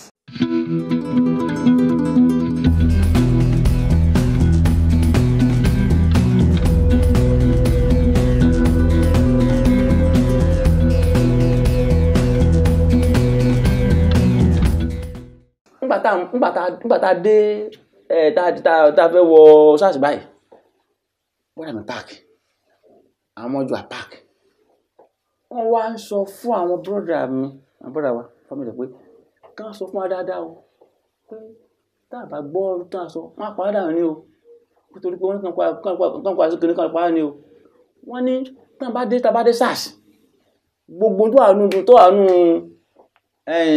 statement wọ́n láti àwọn change ẹ̀ fún wa o sí dáadáa o gbé tán akọ tẹ́lẹ̀ àwọn change ẹ̀ o ó ti fẹ́ fọ́ wa o gbé tán wá dé SARS tán máa ń bẹ́lẹ̀ pé tán máa ń ka gbé ká mọ́ ní bẹ́ẹ̀ ni sà alágbọ́ a ní tàbátí bá ń apá ní o bọ́dà sẹ́yìn náà ti gbóntán sọ ẹgbọ́n sọ ẹkọ pírẹ́sì lọ́wọ́ alágbọ́ bàbá mi ṣẹ́rí ọlọ́run ọba kò ń sí lẹ́yìn alábòsí ọlọ́run ọba yìí ó tóbi ló bá tó bójúlé ẹ̀rù bà mí ṣẹ́rí ẹ̀sà ẹ má bínú ṣẹ́rí kí àwọn alágbára ayé dìde kan máa bẹ́ẹ̀ kankan bá yín jà tọ́lọ̀ bá wà lẹ́yìn ṣẹ́rí bí wọ́n ti mọ̀ síwájú yín èyí kò ní yé yín kábíyèsí ṣe láti bẹ̀rẹ̀ ẹjọ́ yìí ni mo gbà pé Olúkọ̀yà òfúùtù pẹ́ẹ̀tẹ̀ ni nọ́ọ̀tì kò ní ẹ̀mí ọlọ́gbọ̀n sínú ẹ̀ ìdí ni wípé mo sọ bẹ́ẹ̀ ni pé ẹ wò mí dáadáa mo ń sọ̀rọ̀ Caleb ló sọ̀rọ̀ Ọlọ́run tẹ́lẹ̀ ẹ wò mí dáadáa mi ò sa fẹ́ níbọ̀dì yín òbúùtẹ̀ bẹ́ẹ̀tẹ̀ ní ẹ́ nothing láti bẹ̀rẹ̀ ẹjọ́ yìí nígbà táwọn ọlọ́pàá ọ̀sọ̀ báyẹn fún wa pé báyìí ni pásítọ̀ yẹn sọ nígbà dé SARS yẹn ṣẹ́ẹ̀dẹ̀ àwọn wọ́ọ́dún SARS àwọn báyìí àwọn gbòrògbòrò 4,000 láti sọ pé rest in peace o rest in peace amen of 3 rest in peace rest in peace. nǹkan fi ń welcome yín nìyẹn. ṣe bàbá ọ̀rọ̀ burúkú tó ń tẹ̀rín. ṣẹ́ẹ̀dì tàfíńdà ni ṣẹ́ẹ̀dì tàfíńdà ni ìbànújẹ́ ó sọ ilé mi di ahoro.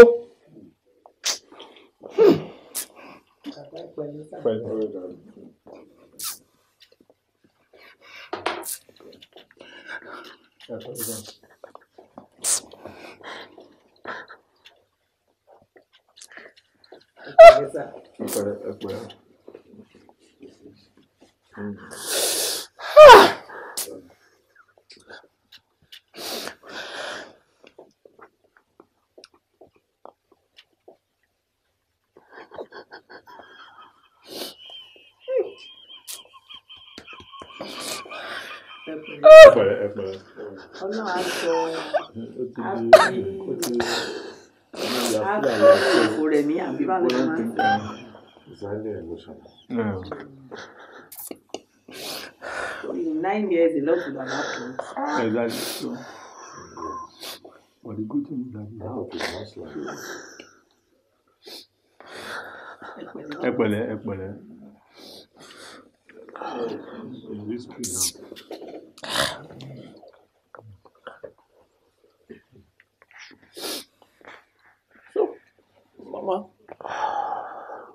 wọ́n fa ìrìn àjò ayé mi padà sẹ́yìn pátápátá ìmìtò ẹ̀kí ti dé.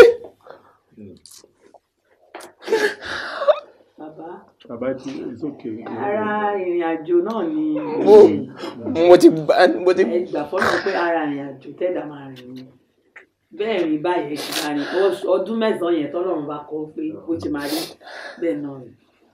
Àwọn yẹn ló kọ̀ fọ́ra àwọn tí wọ́n sábà bí kìíní yẹn. Bàbá ẹ pẹ̀lẹ́ sà. Ẹ pẹ̀lẹ́ sà. Ọlọ́run ṣe ìdájọ́ ní ọ̀nà tí ó tọ́. So nígbà tá a dẹ̀ ti SARS wọ́n sọ pé ẹ̀sìn bèèrè. So wọ́n sọ pé CPO sí ní aran wọ́n ti fún wa ní ọjọ́ míì wọ́n dá padà sí sábò padà. Bàbá ń dá padà sí sábò padà. Níjọ́ tán gbá gbé wa wá. SARS ibi tán lé àwọn tí wọ́n lé àwọn criminals sí wọ́n ti lé wọn rẹpẹtẹ ogun láti òpin géètì gírí síta tí wọ́n gbé evidence oníkálùkù síwájú ẹ̀ níjọ́ náà. Nígbà táwọn tó dẹ̀ kó wa lọ àwọn ọlọ́pàá yẹn wọ́n dẹ̀ kó wa sáàárín àwọn criminal yẹn bàtán kó wa sáàárín wọn àwọn ẹgbẹ́ tó dẹ̀ kó wa lọ àwọn náà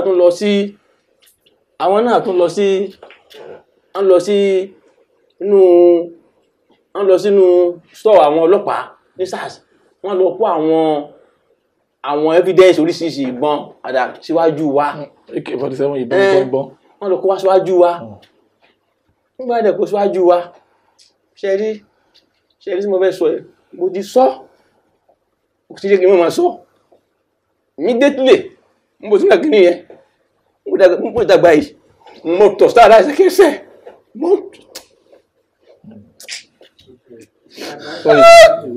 Sorry, sir. Sorry, sir. Sorry, sir. Sorry, sir. Sorry, sir. Sorry, sir. Sorry, sir. Sorry, sir. Sorry, sir. Sorry, sir.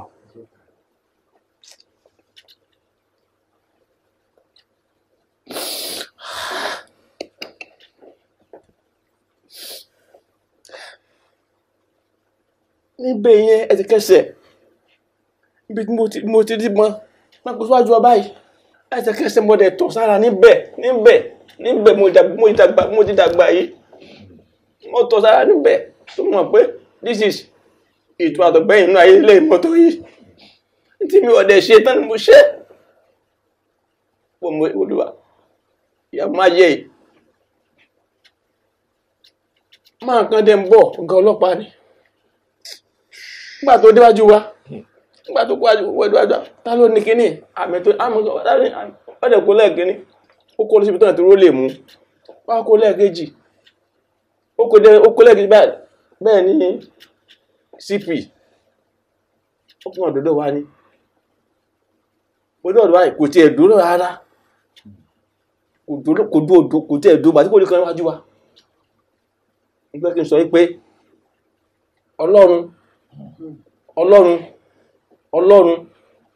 Ọlọ́run ju pásítọ̀ ó ju rẹ́fẹ́rẹ́ǹdì Ọlọ́run mọ̀ láíláí ó lọ chọ́ọ̀ṣì ó lọ chọ́ọ̀ṣì ó lọ mọ́sálásí tí Ọlọ́run bá fẹ́ wà lẹ́yìn ẹ bá fẹ́ tiẹ̀ lẹ́yìn ó fẹ́ ṣàánú ẹ yóò ṣàánú ẹ dópin ni ẹgbẹ́ àánú kan nìyẹn akọ́rígbà mẹ́yìn àánú ńlá Ọlọ́run tẹ́lẹ̀. Nígbà tán á dẹ̀ parí kìíní ẹ̀ tán àwọn ọlọ́pàá tán kó wa wá a tún máa lọ sí ọ́fíìsì kan lókè níbi conference hall ní.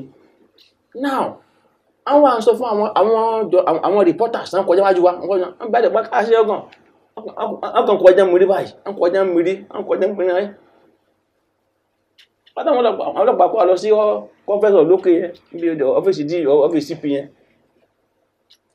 Inside kan jẹ́ kí àwa fúnra ẹni tó ní ké ẹni tó criminal kó máa sọ̀rọ̀ fúnra rẹ̀ àwọn journalist ń béèrè pé kí ni àwọn ọlọ́pàá ló dáhùn irú èmi wọ́n ní mo ní HND lọ́wọ́ bàbá yẹn ó ní HND o kódà ó ti wá lẹ́ẹ̀mejì tí mi ò dẹ̀ ní AN kankan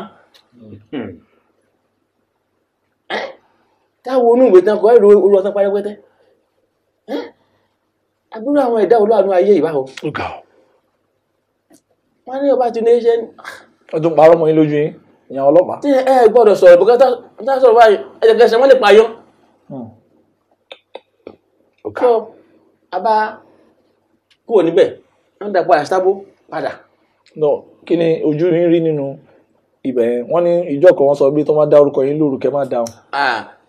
wọ́n dà padà sábó ìgbà tó máa gbé wá fáínà gbà lọ fáínà ní SARS ẹgbẹ́ SARS yẹn ẹ̀ẹ̀mẹ́ta lápò ibẹ̀ ẹ̀kẹta lẹ́sẹ̀ sí oníṣẹ́ ìwà dìtẹ́ẹ̀nì wa síbẹ̀ ẹ̀kẹta fáínà yìí gbàdé the same thing náà ni ẹ̀wọ́n báyìí rest in peace o rest in peace o rest in peace o ẹni tó bá lọ SARS rí bọ́jọ́ ọlọ́pàá ní àbẹ̀kẹ́ tó ń tọ́ ẹbí wọn léèrè pé tán bá rí àwọn tó máa kírímìnà tó máa pọn wá kó náà kírímìnà wọn gbòdògbò ní ẹ̀ tó máa tó fún wọn rest in peace ni nígbà débẹ̀ last wọ́n gbà lọ sí bí wọ́n ti máa fún ọ lóúnjẹ bí wọ́n ti máa ń ta oúnjẹ ńbẹ̀ wà nù ọ́fíìsì rẹ̀ nù ọgbà wọn bẹ̀ wọ́n ní kakọ́ lọ jẹun nígbà tá a débẹ̀ nígbà wọ́n bẹ̀ èmi jókòó wọ́n rà mí tó tẹ̀lé mi àwọn tí wọ́n tẹ̀lé mi àwọn sáà mọ̀ oúnjẹ kí wọ́n fẹ́ àwọn bẹ̀rẹ̀ bọ́ra mi èmi àjọ oúnjẹ tí wọ́n gbé wá àpòkàn sanwó ní kò tẹ́ lè jẹ́ náà méjèèjì tá ń fẹ́ jẹ́ ó ṣe ò ṣe jẹ́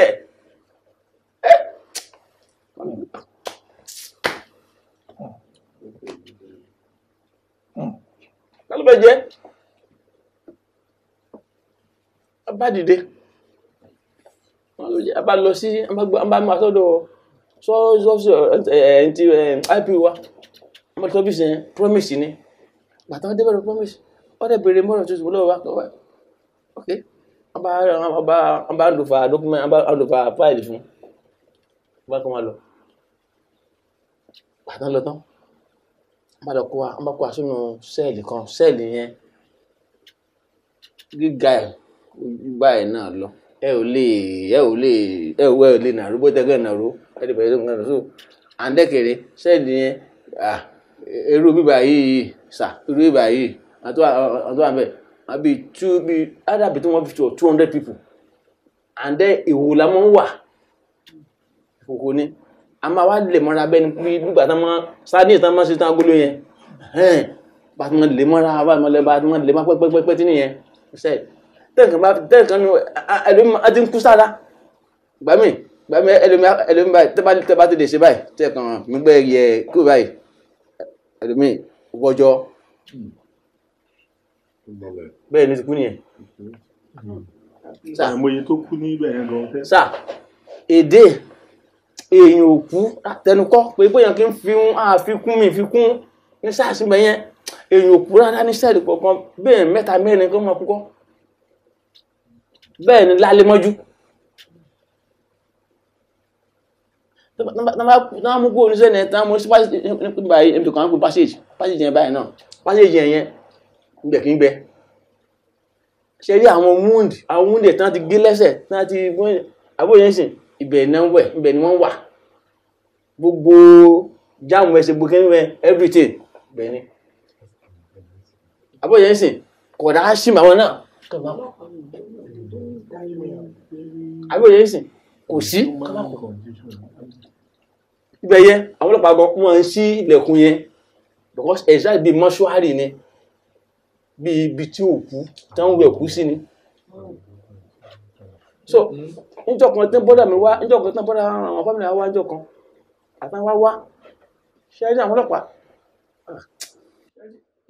ilẹ̀kùn ọkàn ṣí díẹ̀ báyìí àwọn fámìlì wọ́n sá padà ni àwọn ọlọ́pàá gan ti padà nígbà àfi tán bá fẹ́ mú èèyàn tán fẹ́ mú àwọn tán fẹ́ pa náà máa ṣe lóru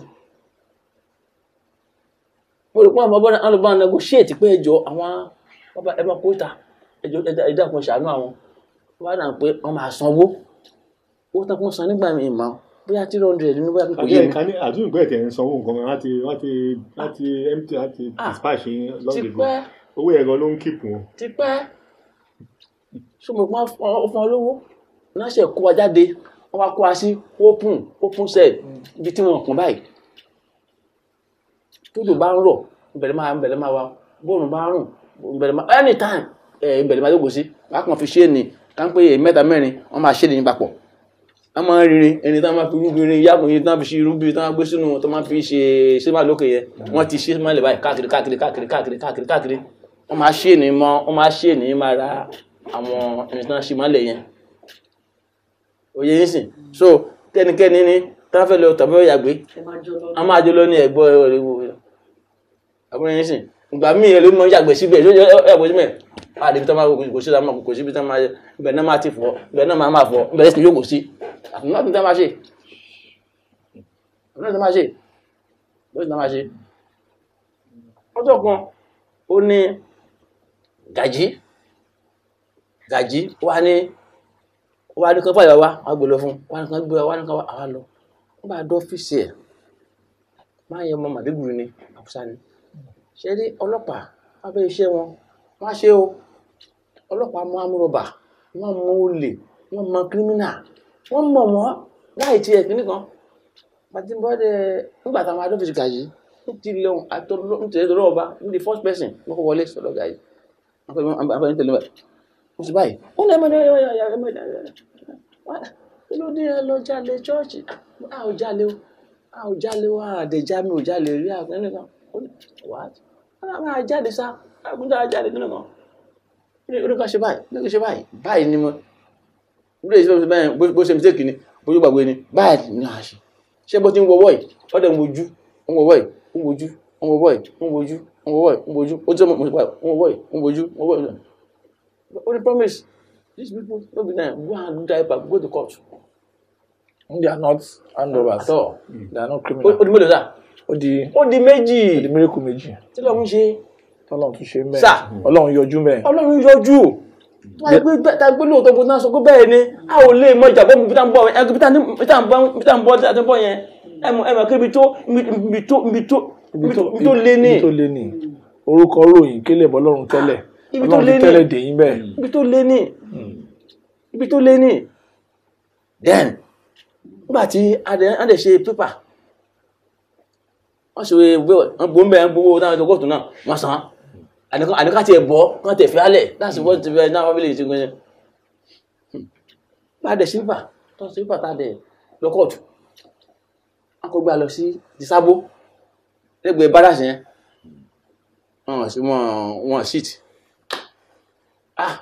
promise ní irọ́ ẹlẹ́fọ̀ ní òyìnbó gbàdọ̀ òyìnbó kóòtù ní òsìtì kóòtù méjì ló sìtì nínú bọ́ọ̀lù méjì yẹn wọ́n bá lọ máa gbé kánjọ kan máa ṣe kánjọ máa lọ wọ́n fọ́n lówó wọ́n bá máa lọ sí wọnú kóòtù kan ìyá yẹn ẹlẹ́fọ̀ bá wọnú kóòtù àjọkọ̀ bá gbé kọ̀ ìyá yẹn àwọn èèyàn wọ́n àtẹ̀ sí wọn gbọ́dọ̀ àwọn tó lọ àwọn ẹlòmítàn bá kan ti wá gbọ́ kan ti wá ṣé rí ní tilẹ̀ rún tó lọ́rùn ọba láti bẹ̀rẹ̀ ọjọ́ yìí ọlọ́run fún wa sílẹ̀ ọlọ́run dẹ̀ ń lo àwọn obìnrin ìbẹ̀rẹ̀ ọlọ́run ń lo àwọn obìnrin àwọn abiyamọ gidi àwọn abiyamọ tòótọ́ àwọn ẹlẹ́yinjú àánú àwọn tó máa jèrè ọmọ wọn àmín Jésù àwọn tí jẹ́ ayé ò ní gbé wọn tọmọtọmọ àmín Jésù Kristi tí wọ́n máa rà nígbà nínú ayé àmín Jésù ìyá obìnrin ni bó ti rí abọ́ ti bàbá ìyá ẹ̀ ó ti fẹ́ grant wa ní bail from nowhere ẹ̀rọ jáde ni ọkàn fọ àpọ́njẹ ẹ̀rì ni ó ní I know this boy he don come here before ìyá ẹ̀ ní gbogbo wa ó ní amúrọ̀bà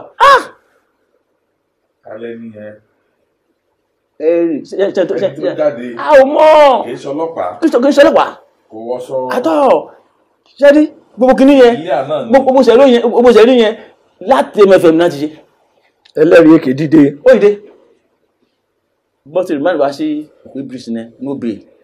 ẹ̀bùn bàbá wa sọ pé ọ̀pọ̀ tí wọ́n á bẹ̀ tẹ́lẹ̀ ṣé ajájọ́ ẹ̀ gan-an yìí ní àìdíà pé let's find out was it sir bẹ́ẹ̀ ó sọ bẹ́ẹ̀ I don't understand. ìyá yẹn sọ bẹ́ẹ̀ ìyá yẹn kò wá fan bail ó wá rí kí gbogbo family wọ́n á bí àwọn family yẹn àwọn ẹni ọmọdé ọmọ kékeré ni ẹ̀yàwó ẹni bọ́tà mi ó wà Àbújá ló dé ẹ̀gbẹ́ ẹ̀ tí àwọn yára fún wa ní bíbà pé gbogbo prison tó àlékò pátá ní kóòtù oníkan lọ sọ prison wọn náà gbé lọ kan bá fún un ní report wọ́n lọ sí gbogbo prison náà ti tán rí o.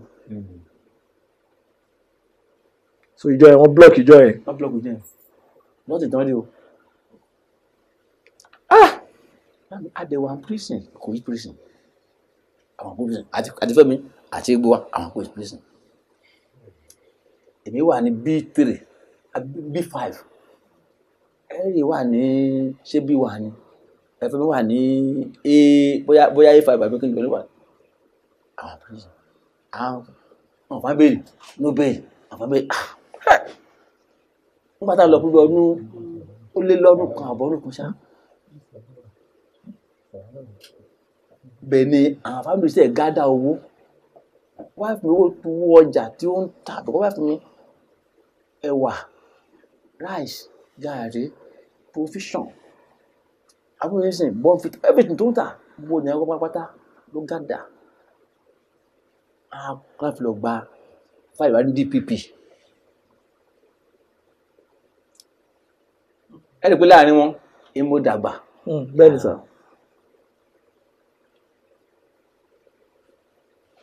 bó ṣe lọ gbà á ti bẹ̀rẹ̀ kóòtù wájú Justice Williams Lagos High Court Igbo òṣèré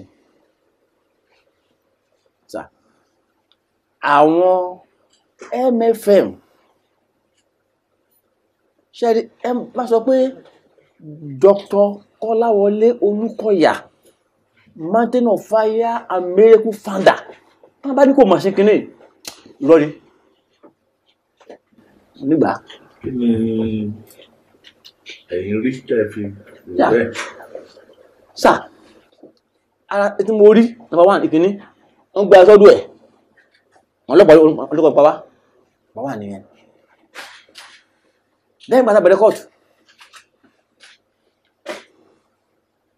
àwọn witness tó kó wá wọn kó wá sí kóòtù ọ̀fẹ́ tó witness bíi tó bá tó mẹ́sàn-án tó méje tó bá tó mẹ́sàn-án tó mẹ́jọ witness àwọn pastor wà ń bẹ̀ àtàbọ̀ yìí OBC tán kó wáyé ṣùgbọ́n ṣẹ́rí tọ́nà bá Ọlọ́run kábíyèsí rẹ̀ ṣẹ́rí bí wọ́n ti ń wá láti gbà yẹn include DPO Samuel DPO Sabo nígbà yẹn wọ́n ti gbọ́ lọ sí Maiduguri Káyọ̀dé nígbà yẹn wọ́n ti gbọ́ Maiduguri bí wọ́n lè pé ṣọ́ọ̀ṣì wọ́n so flight yẹ wá sí Èkó kó wá jẹ́rìí court wọ́n lè wá ṣùgbọ́n ṣọ́ọ̀ṣì sanwó ẹ̀ ẹ̀rí wo ló ń jẹ́ ìgbésí. lóòótọ́ nítorí pé lóòótọ́ náà gbé wọn wá sí station pé on plan àwọn dẹ̀ ti gbọ́ information pon plan kò náà wá èmi tó ṣe rí Ọlọ́run ọba ni ṣe rí bí wọ́n ti wá bí wọ́n ti pọ̀ tó sà bí wọ́n ti pọ̀ tó ṣe ẹ̀mí pé justice tó wọ́n ti bẹ̀rẹ̀ ẹjọ́ lọ́wọ́ yìí ó wá dé ṣèjì kan ó lè court pé ó dé lẹ́nu ó tó lẹ́nu ó lè padà jù méjì one or two match abẹ́ẹ̀kọ́ ni ṣé ńgbà tán máa tún wá padà ṣẹ́ni tí wọ́n rò lẹ́nu wọ́n máa tún tí ń bọ̀ wọ́n á tún wá fi takò fún ara wọn òye wọ́n fi ẹjọ́ yẹn tí wọ́n àwọn jẹ́rìí fún wọ́n fi ń para wọn wọ́n fi ń dera wọn wọ́n fi ń confuse ara wọn ṣe pé jọ́ọ̀jì kẹ̀rẹ́ tó ń kọ́lẹ̀ kò tí ṣe jẹ́ ẹtì kọ̀ yúndẹ́sẹ̀ lẹ́sọ́ láti bẹ̀rẹ̀ tí dópin gbogbo wọn tí wọ́n sọ wọ́n sọ̀rọ̀ para wọn náà ni wọ́n sì gbọ́dọ̀ sọ náà ni tọ́rọ lọ́rùn yìí kò kó lórí ìtẹ́ gbogbo tí wọ́n wá pátá gbogbo tí wọ́n fẹ́ ni pé kí jọ́ọ̀jì yẹn kó sẹ́ndì wa ọ̀tá wa fáà kó kàn dé wọn kó nǹkan pa wọn bẹ̀tọ́ lọ ń jẹ̀dá lọ. ṣé ẹ̀yin àwọn lọ́ọ̀yà tí fámìlì tí pẹ̀lú bó ṣe ń san owó pé ebí òkè nìkan àwọn ò ṣe gba lọ́ọ̀yà. ẹ ṣe.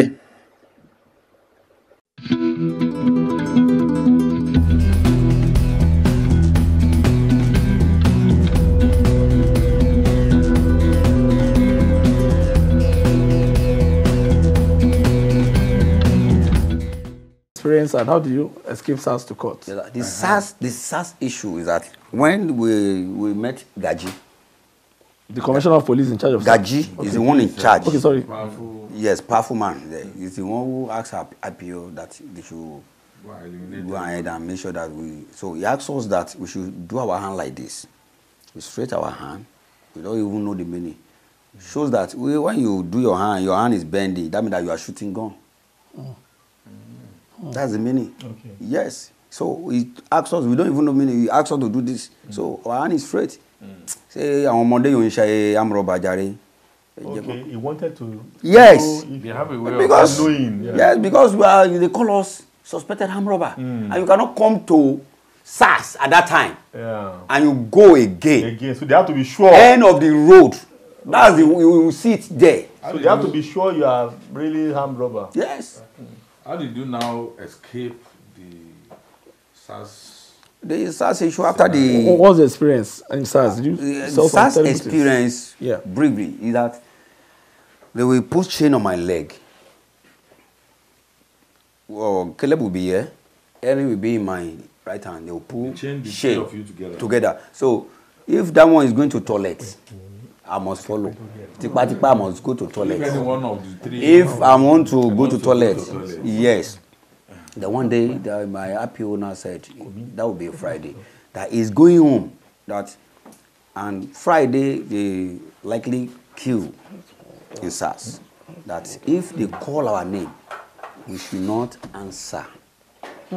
That is the reason why he tie our hand together and our leg together, so that we will be able to have relief. So we put us inside the oven. We call it oven.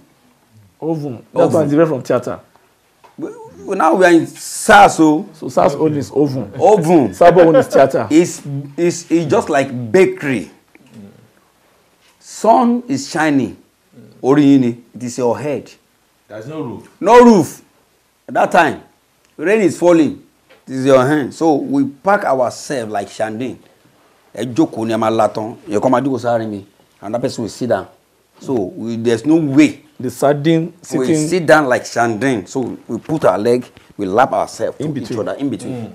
So that's how we are going to sleep. From morning till evening. That's how we are going. That is why we want to sleep in the night. From morning. How do you feed? Feed. Your family come, you buy food. They allow your family to see you? Yeah, my sister. Then my mom has collapsed in Sabo. Okay. Oh, your mom collapsed? Yes. During this case? Yes. So she was in the hospital? He was in the hospital. So that's the last time I saw my mom, until when I entered prison. So they will pack you. So any morning, they will make sure that we stand. Inside the sun, we stand. So you cannot stand. So then they will, they have pity on me because I have blame wound. Then, so it's tied. So then that water then is always hit my leg, and because it's white. So, and from then, I turned to Muslim.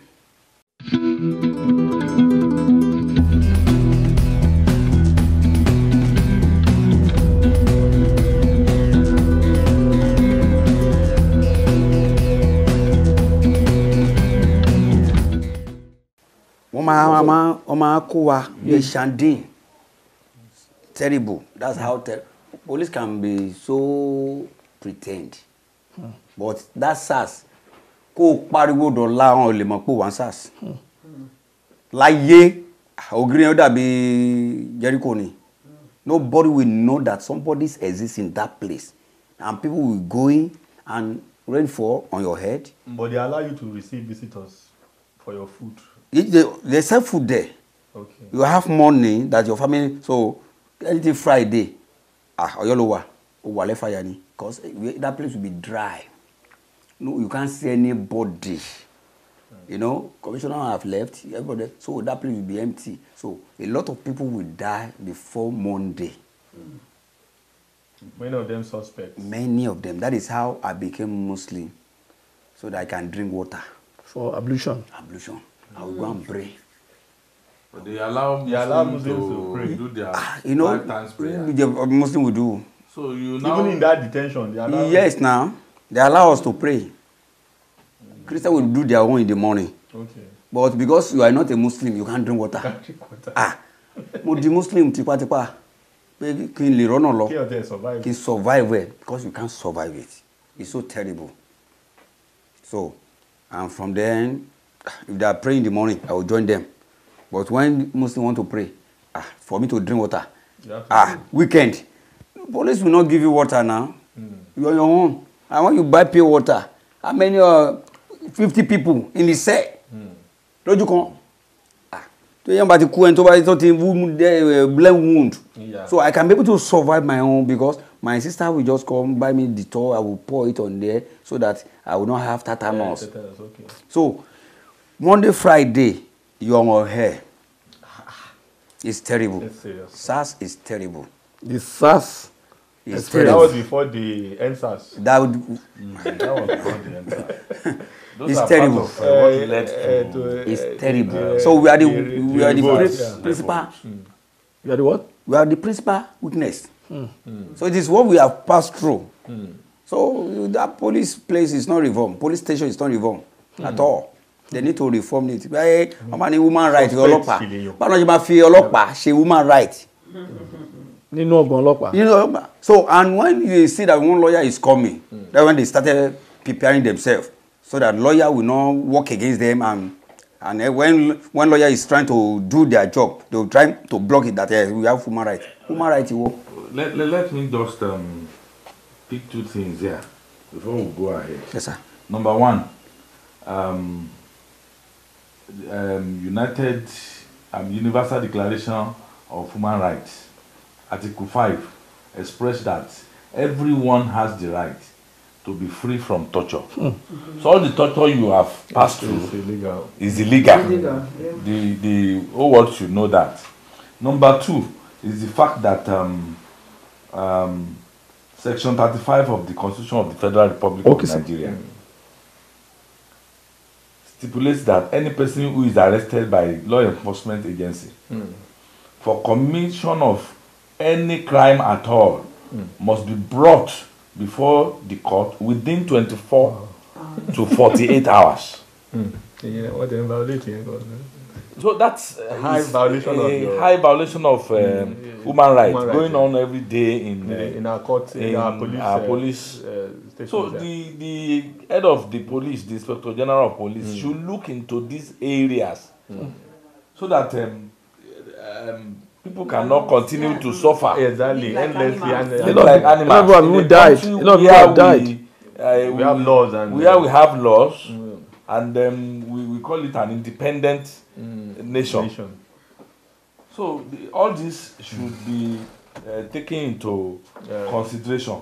I'm sure they are listening to us. Sure, that's why I'm bringing out this point from the angle of the law, human rights, and justice.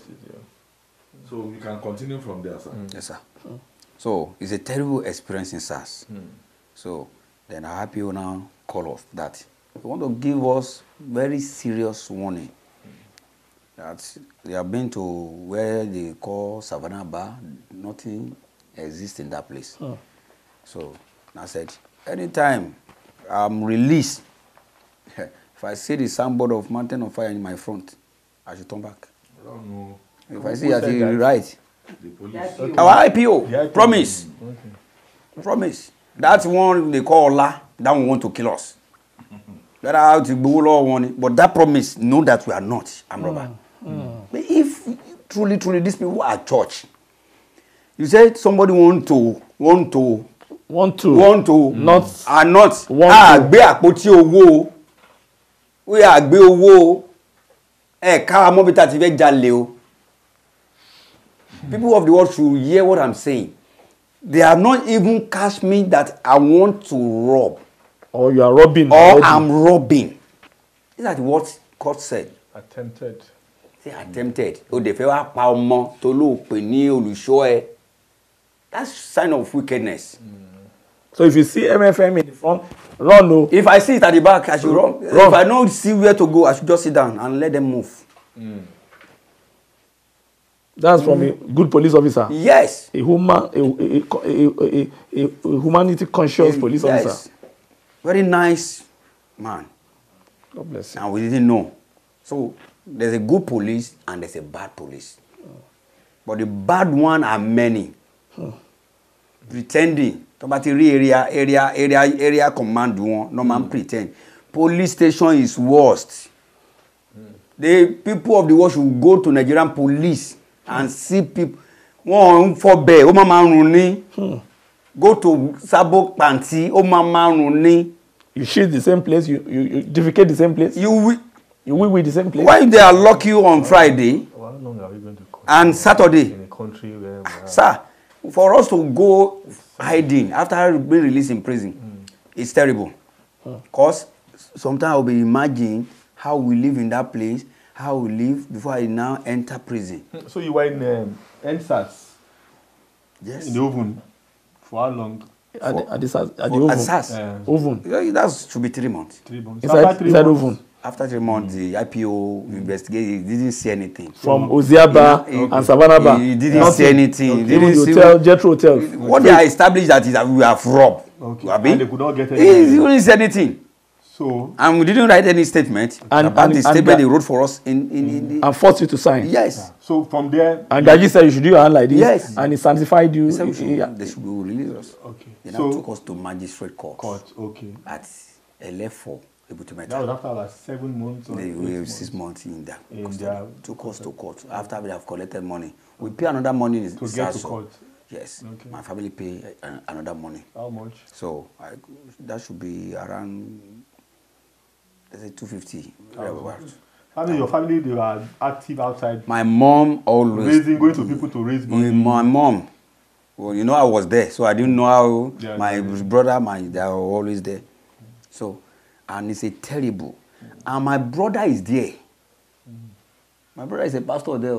In the same Yes. He's still a pastor there? No, you have resigned. Okay. They show him shaggy. He resigned before you? After I've released. After your release? Yes, he resigned. What parish was he? He's in Akwa Ibom. What's the name of, you remember the name of the parish? He used to be in Akwa Ibom. Akwa Ibom. Yes. My brother is a Pastor Zike. No, the parish. But I don't know. You know, I can't go to the church when I've released. I can't go to the Pastor Jimoh. Okay. It's a very. While you were going to court for 9 years. Yes. Your brother is still pastoring in the church. Yes, even though my uncle is there.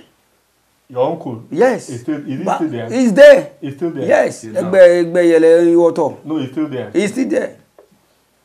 They can't talk to him now. That man is a vampire on his own. No, I'm concerned about your family members. Yeah, that's why they are trying to be there so that they can be able to see whether they relate to him. That is what I conclude. Because if your elder brother and your uncle, my man, and they are there, my man is there. Me, I thought that. I even saw her putting their bangle in her hand. Yes, my mom is there. There's a calendar. Yeah, I thought that while you were in detention and all that, they will do pressure. I mean, there will be a lot of pressure. Because Mama will be about, I saw a video. My mom went there. She went about begging. Mama went there. I know Olukoya don't have spirit of forgiveness. Èmi pẹ̀lú bọ̀dá ẹ̀ àti àbúrò ẹ̀ Bókì àtèmi. A lọ bá bàbá fúnra wa. Ojúkorojú báyìí. Ẹ lọ bá Daddy. A lọ bá bàbá. Dr. DK Olukoya, Daddy Jimoh. Ní Oníkẹ̀. Okay. A dẹ̀ wọnú ilé a lọ bá. Pastor ọmọ mi ẹ̀gbọ́n eléyìí a dẹ̀ bẹ̀ bàbá pé kó jọ kó dáríjì Pastor Femi èmi dẹ́ṣẹ̀ mi mo ní Ọlọ́run Olúkoya ṣàánú fún mi Ọlọ́run Olúkoya ṣàánú fún mi mo wá sunkún ó dẹ́ṣẹ̀ mú ni o pé kó ṣàánú fún mi kó má jẹ́ kó ọmọ mi ó kú sí ibẹ̀ yẹ ó dẹ̀ ní mọ̀mọ́ ó ní ṣègbọ́n ọmọ Yorùbá ni mí ó ní bẹ́ẹ̀ ni ó ní nǹkan tí Pastor Femi ò ṣe tó bá ti sọ pé òun ṣe òun máa fi lẹ̀ mo nílé ayé lẹ bá mi èmi ò gbọ́rú ẹ̀ rí mi ò lè sọ bẹ́ẹ̀. Èèyàn parọ́ mọ́ra ẹ̀. inú mi ò lè sọ bẹ́ẹ̀ adẹ̀bẹ̀ títí àti Pastor Isked àti Bókì ó dẹ̀ gbẹ̀bẹ̀. Wọn ò gbẹ̀bẹ̀. Wọn ò gbẹ̀bẹ̀. Masha. àsìkò òun bẹ́ẹ̀ ni. tó bá ní forgiveness spirit tí eléyìí ẹ̀mí rẹ̀ tó ń jáde wá sọ̀rọ̀ when court of the land have leave me people of the world they should go and arrest all those OPC No, but even if you are talking about They forgiveness, you are talking about as if you are offended. Not offended. No, that's I'm trying to. Yes, sir. To clarify. Even though if I was offended, Abi. No, that was not. Yeah, I mean, you are saying that there was no offense. There is no offense. No, there is no need for forgiveness. Hey man, you know they are putting me in prison. Yeah. Abi among Masaribo Munshema Jadeni. It's just for him to He was trying. My mom is trying that, and my brother is working underground. Ezekiel is working underground to ensure that you are. To ensure that you know what he told my brother. Your elder brother. Yes, and my sister and my mom.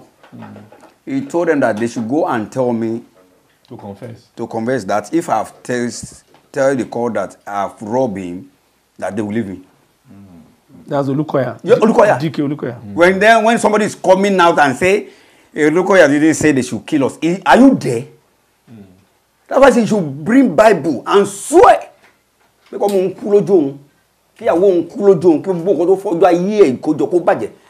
didn't say all this thing, no. I didn't swear. But when you are coming out to defend yourself and you forget that people that have knowledge in Nigeria, they are son, advocates. We have people of intelligence, journalists, that they are fighting for return of Pharaoh. And you are now coming, 10 laws, me, te fiaje, te sodala boara. I'm going to General Hospital.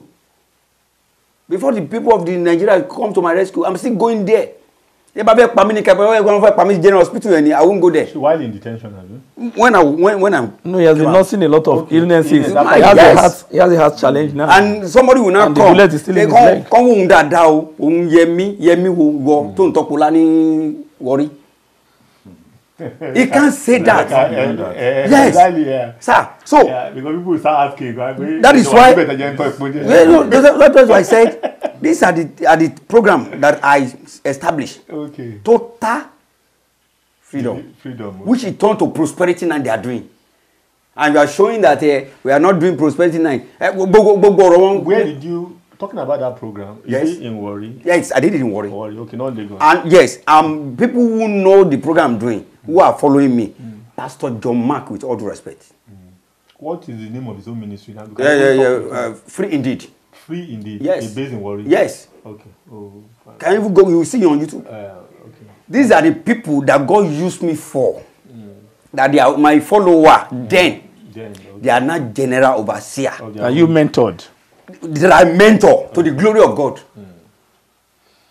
Okay, so let's move on so that because we still have a lot to cover. Now, from SARS to what's the next episode of life? How did now get from that SARS now? You are able to go to elect for and the magistrate court.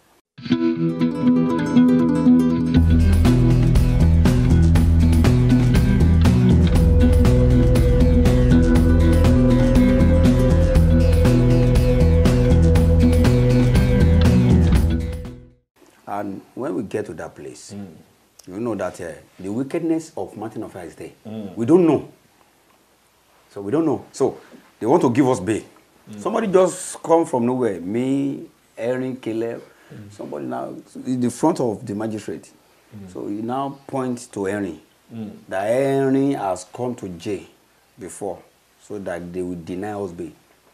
Mountain of Fire sent somebody as a spy to come and be antagonist to our own bail. Okay. That Henry is not a member. Henry is not a member. Okay. But you know, we are now case mates. Okay. So for the magistrate to give us bail now, I don't think they have to bring somebody. But that bill, you have been paying for bail all along. As if first day we are going to enter court from SARS. No, what I'm saying is that you have been paying for bail. Yes. All this while. Since the day for police, you have been paying. So what's the essence of the payment? So they want to bail us now. Okay. They rebail you. They rebail in magistrate court. You want to pay to our fake. Yes. So they now bring somebody again. We call himself IPO. I know they should not give you. You know, Caleb, look, he points here that Erin has come to police station before that they should not give. That's how they deny us bail. Okay. So we now started cursing Olukoya and his children. It took us inside Black Maria. I was crying. I was crying. When you say you have the spirit of forgiveness, what you did to Pastor Adeyemi, that is a senior deliverance minister. The record is not there. I mean, because people that are mugun like you that sit down there with no knowledge and they cannot say anything. After you have used those people, that you don't go to school, your school doesn't matter, and you use it to establish, to form empire for yourself, because you are well known in Nigeria. How long have you? So that is how the whole scenario ended in that place. And they stopped our pay. So and we now went to the court. To prison. Okay. With Black Maria. Which of the prisons? We were at Ikoyi. Okay. So during that time, at Ikoyi, we were there. They'll be sending people to come and, maltreat me, to come and visit me on no unconscious. In that police station, before I left the police station, they bring food one day. Not even remember. They bring food because I don't eat anyhow. So I turn it to fasting. Fasting. So they brought the food. I don't know the person who brought the food. So the people who ate the food, they die instantly.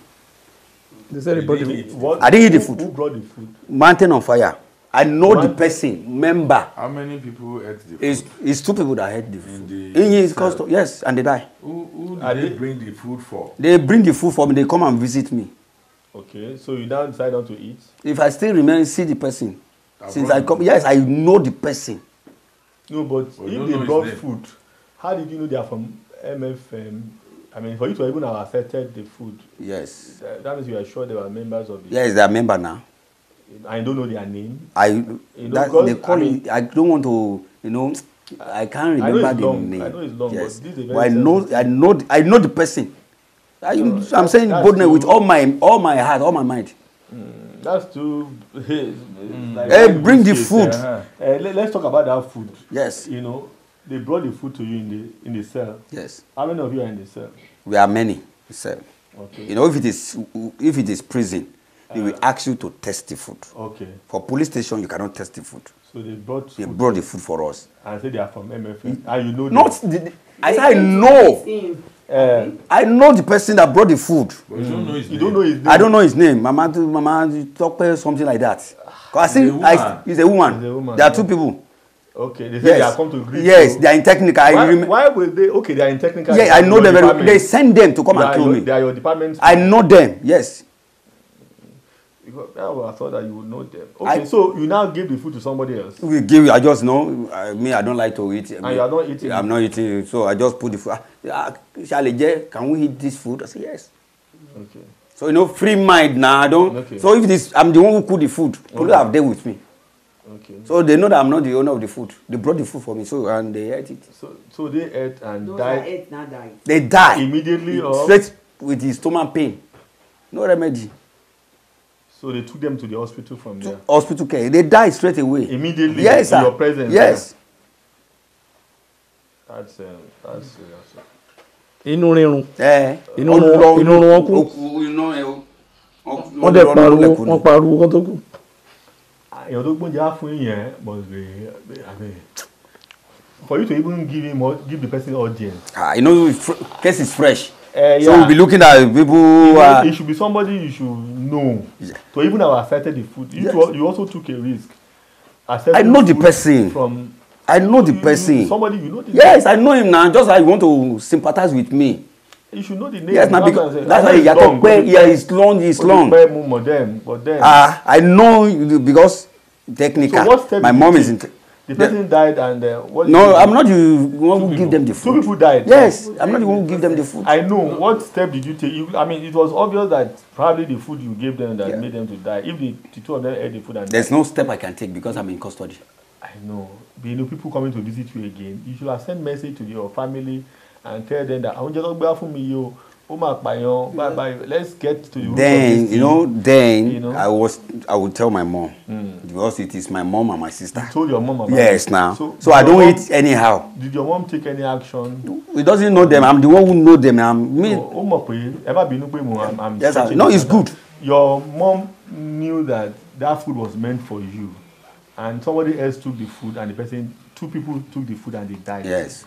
If you had told your mom about this development, she probably would have gone to raise hell. There's nothing she can do. Okay. Somebody who they put her son in custody. Someone just called GO. After he was prison, she went to call GO. There's nothing. A poor mother. She's handicapped. Handicapped. A poor mother cannot. She was do anything. Troubled. Yeah, have you watched her interview? When my mother will sit like this, they'll be telling my mom, you know the kind of. She was. Mountain of Fire is not a place that you go and then you have rest of mind. You are the next suspect. Just imagine. You are the next suspect. So that one, I can't even remember. I remember now. Okay, technical department. Yes. That means the head of that technical department is also. I mean, they should know. You were in technical too. Yeah, before I. His mom was in technical. My mom was technical through the period. Through that period. So, but she was prison here. But we were prison no Nikoyi, Yongboade Koyi. The trauma continued. No, can raise strange visitor. Go visit me. Latibo. They will not be able to identify until when water. And I said, where you people come from? When they detain one. Okay. Because by offense come and be what don't you law. So they have to detain that fellow for good 3 hours. Visit me with food, bread. You are visiting me. And that is what brought me to go and meet the authority of the prison because we are all together. So we always fight. So I have to take the decision that I want to go to Kirikiri.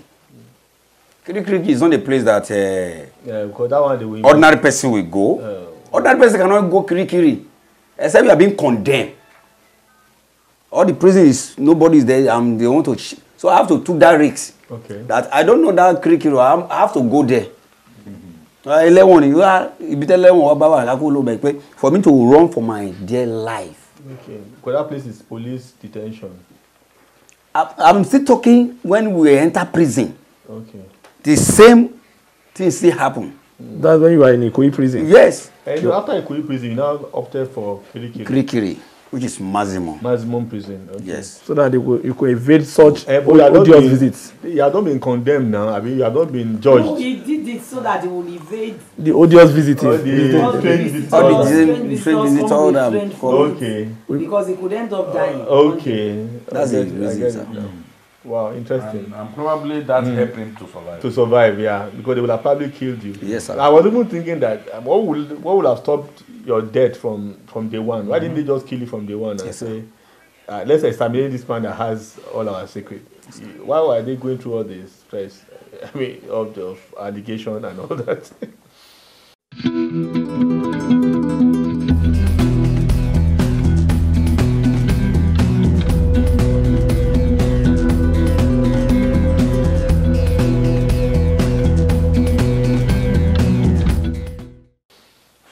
Further from that, we eventually were on trial in the court for 9 years. For 9 years, sir.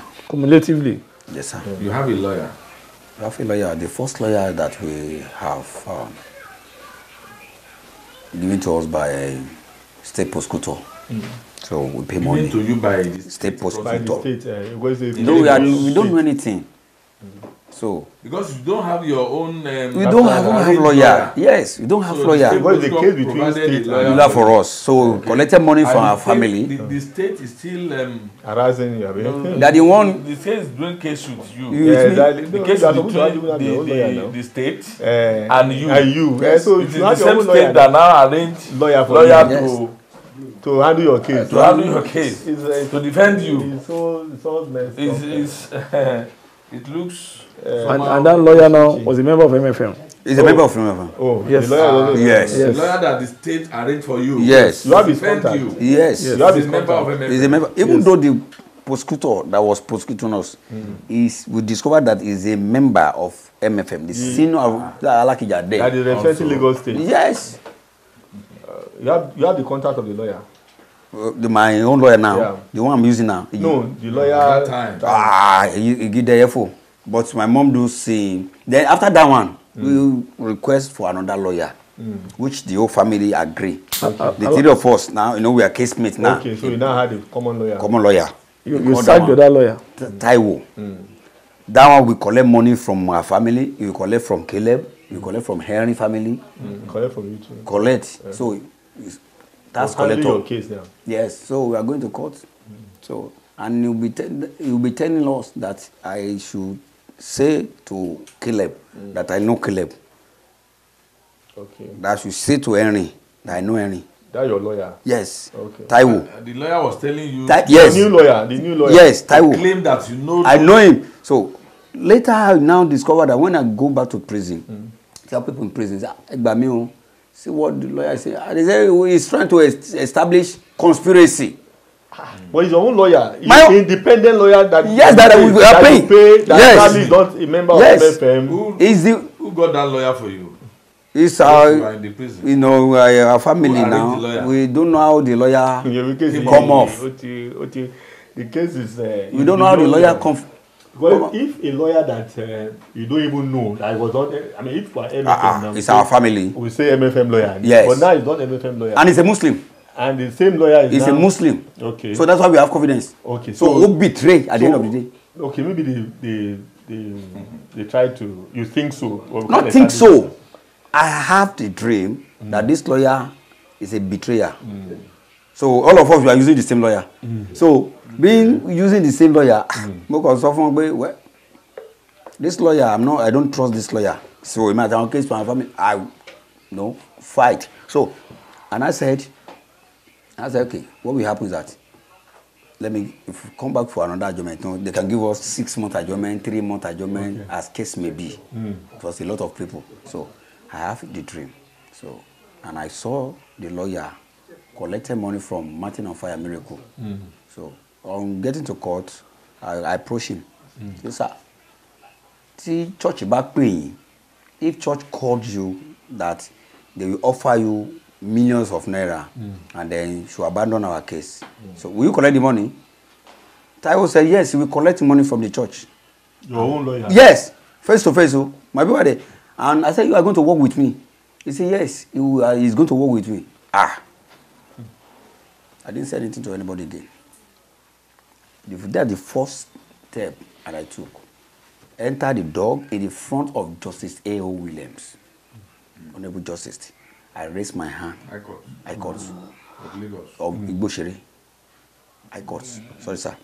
I raised my hand and I said, I don't want this lawyer anymore.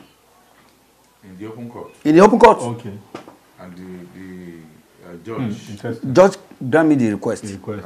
He was shouting, just said, who are you? Go and bring this case file and drop it.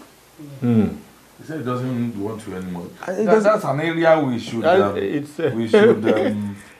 the public. Now you have a right to to change your lawyer. If the lawyer is if your lawyer is not working, yes, he's not defending you the way you like. So they have a tendency to collect from here, collect from there, collect everywhere. Yes, and still he was collecting it.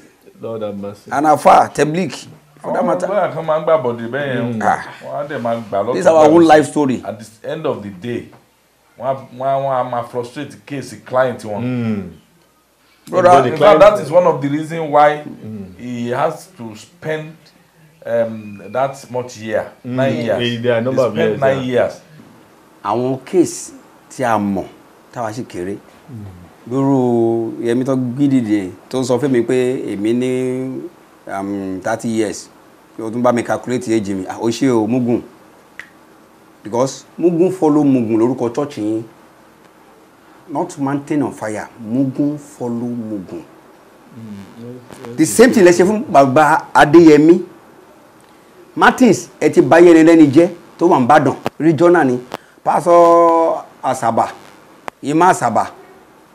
Ẹni pé wọ́n jẹ́ offering fún Paramount Chinjan. Ẹ bá ti torí ẹ gbé wá secretary kó máa nu bench. Àbí? Check mo sir. I'm with you. Ọ̀gá náà tí mo sọ yìí o. Okay. Okay, there have been cases of. There have been cases like that. Someone ṣe fáwọn èèyàn underground. Kò sẹ́ńbọ̀ tó lè jáde wá sọ̀rọ̀ nù wọn ni. We are not trying to. You know, were there established cases of people who truly stole money from the church? Tell more. Èmi ò sí ní headquarter. Okay. Ṣẹ́gbọ́sà. But it's para headquarters, èmi ò sí headquarter rárá. All through your branch career in, yes. In MFM. Yes. At all. Ìgbà tí mo wá headquarter ni ìgbà tí Dr. DK fẹ́ ṣe birthday. Okay. So Greg, èmi àti Greg lajọ wà ní satellite. Okay. Torí Yẹmi yẹn sọ pé ó lè mi tọrọ owó. Èmi mo raise owó fún Gio. Yes.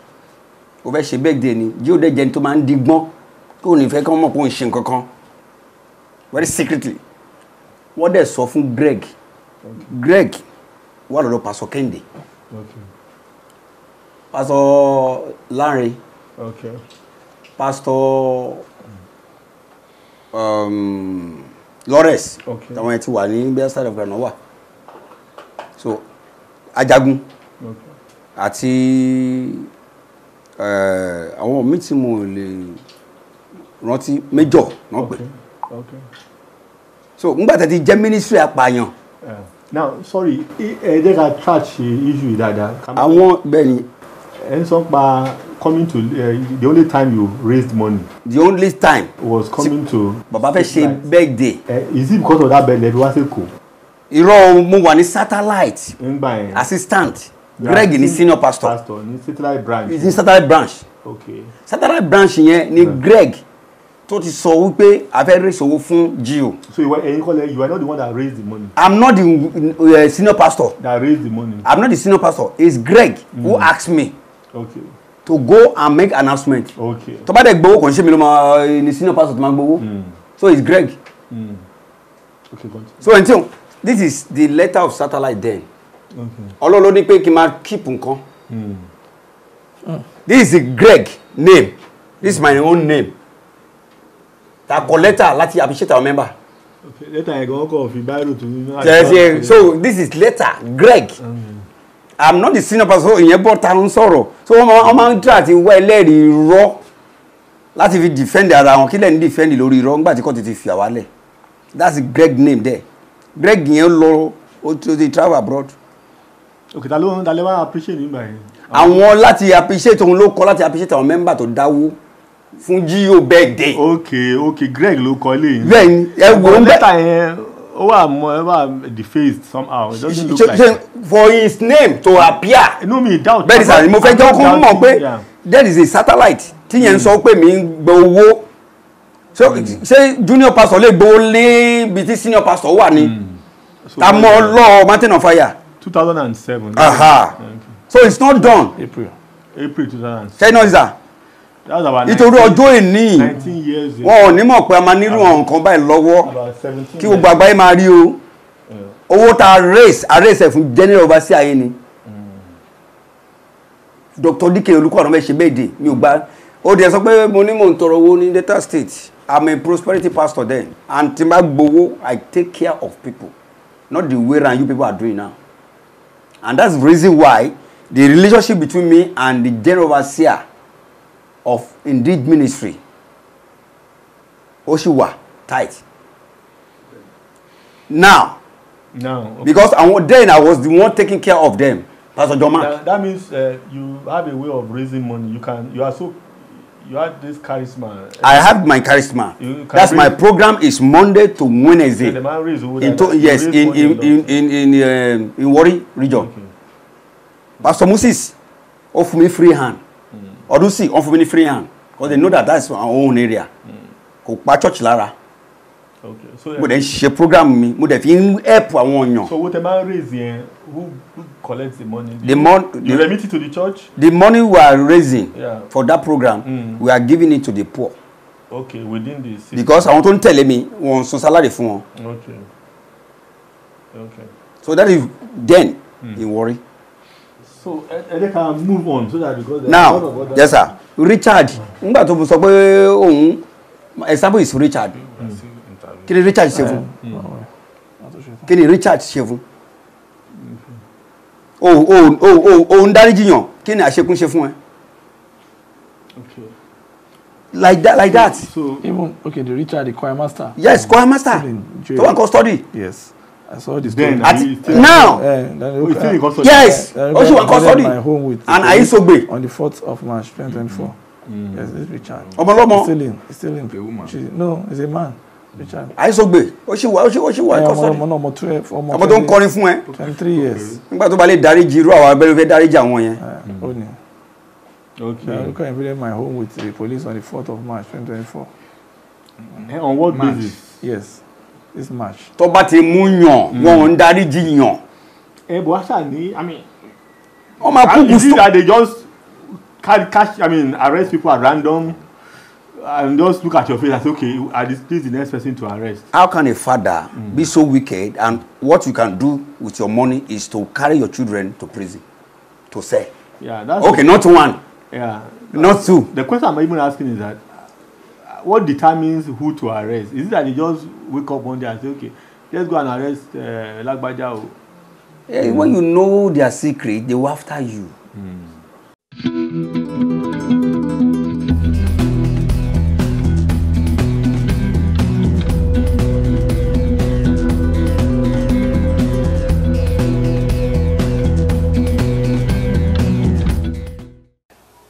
Were you tortured at the police station? Yes, sir. How many months or days did you spend there? I think we used, if I'm not mistaken, in Sabo, either 2 months or 3 months. We stayed long there. To the extent of my hair was full, my nails was... Before they took you to SARS. We still use... At SARS, how many... I think we used like 2 months again in SARS. Before... Taken to the court? Yes. So altogether, you spent up to 5 to 6 months. It's up to that. In both? Yes. Sabos and SARS. Okay. So when you now got to court, instead of giving you bail, they started the case. And when we got to court, they remind us, as in we should wait for GPP advice. Okay.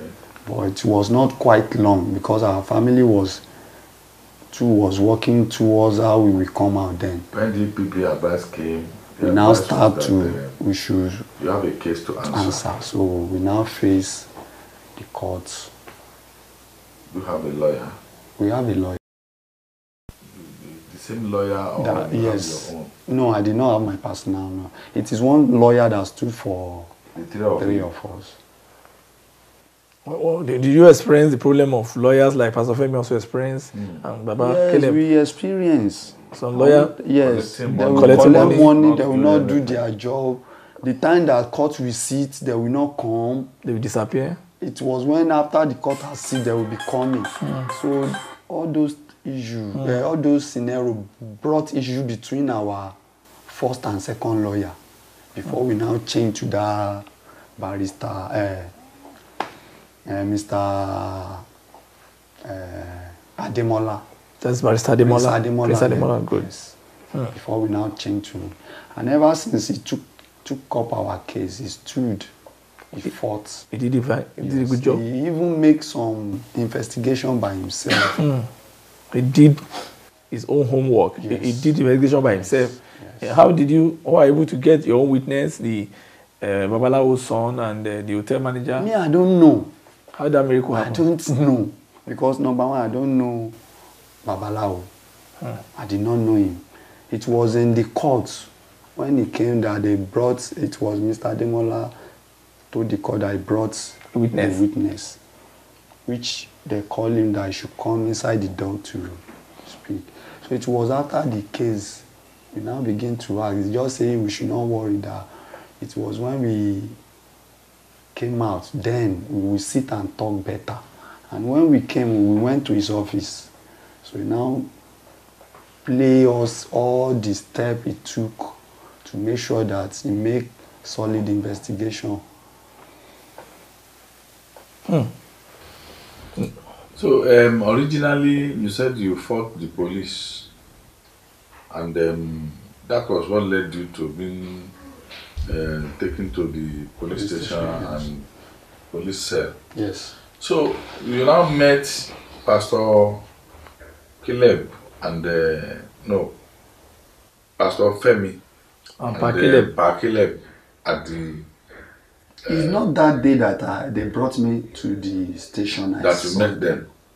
The first day I saw Pastor Femi was the day after they asked me to go and sweep. I should do a drawing. I sit inside their office like some hour. What I want to bring out is that you were taken to the police station because you fought with a policeman. Yes. And you tore their uniform. Yes. Not even their uniform, it's t-shirts. Mufti. You don't know it's a policeman. You didn't know it's a you thought you just he slapped you. Yes. You slapped. You retaliated the slap. And then eventually his clothes, you tore his clothes. When they now took you to the police station, they now want you to testify against him that I had them. You had them discussing inside the cell. You had them discussing inside the cell. Yes. Not that you and them planned to rob MFM. No. So, but to testify against them, to testify that you had them is what you refused to do. Yes. When they now said you are now one of them. It's like it's like maybe. Because what the allegation they levied against you is that you were planning. Yes. The three of you were planning. Yes. To kill MFM. He said the principal witness Adebayo Fatai, that is what's his name self, the Aboki. Yes, testified that he was a security man at Savannah Bar in Onike. He deposed that he knew the first accused person, that's Pastor Femi, as a pastor, and got to know the second and third accused through him. Did he know you? You are the I don't know. You are the second accused. You don't know him. You don't know. I just know him in area, but we don't used to talk to that So extent. you have not met him. Yes. But he's saying that he knew you through, that was what is documented in the court, and that the first defendant came to Savannah Bar and where he worked as a security guard and made an appointment to see him at another bar, Uzia Bar, and they met as planned. After which the first defendant took him to the MFM church and visited him to be part of a plan to steal the offering of the church. Being uneasy about it, he reported the matter at Sabo police station, and the police officer he met, whose nickname is Saudi, told him to agree to work with the first defendant. The initial plan was to steal the offering of the church, which did not work out, so the first defendant came up with the plan to rob the church at his prayer city on 02/02/2008 by intercepting the vehicle conveying the offering money to the headquarters of the church in Yaba. The first defendant recruited second and third defendant to join this more dangerous venture, while he arranged with the police and invited two OPC members, Akim Omojomolo and Taju, and a policeman called Adiliki. The third defendant gave him the sum of 15,000. They are talking of Baba Caleb. 15,000 to buy bullets, but he handed the money to the police officer. The officer gave him plastic bullets and a tape recorder as well as a cassette to record the conversation. He went with Akim Omojomolo and Taju to the father-in-law of the general overseer of MFM church to notify him of the plot.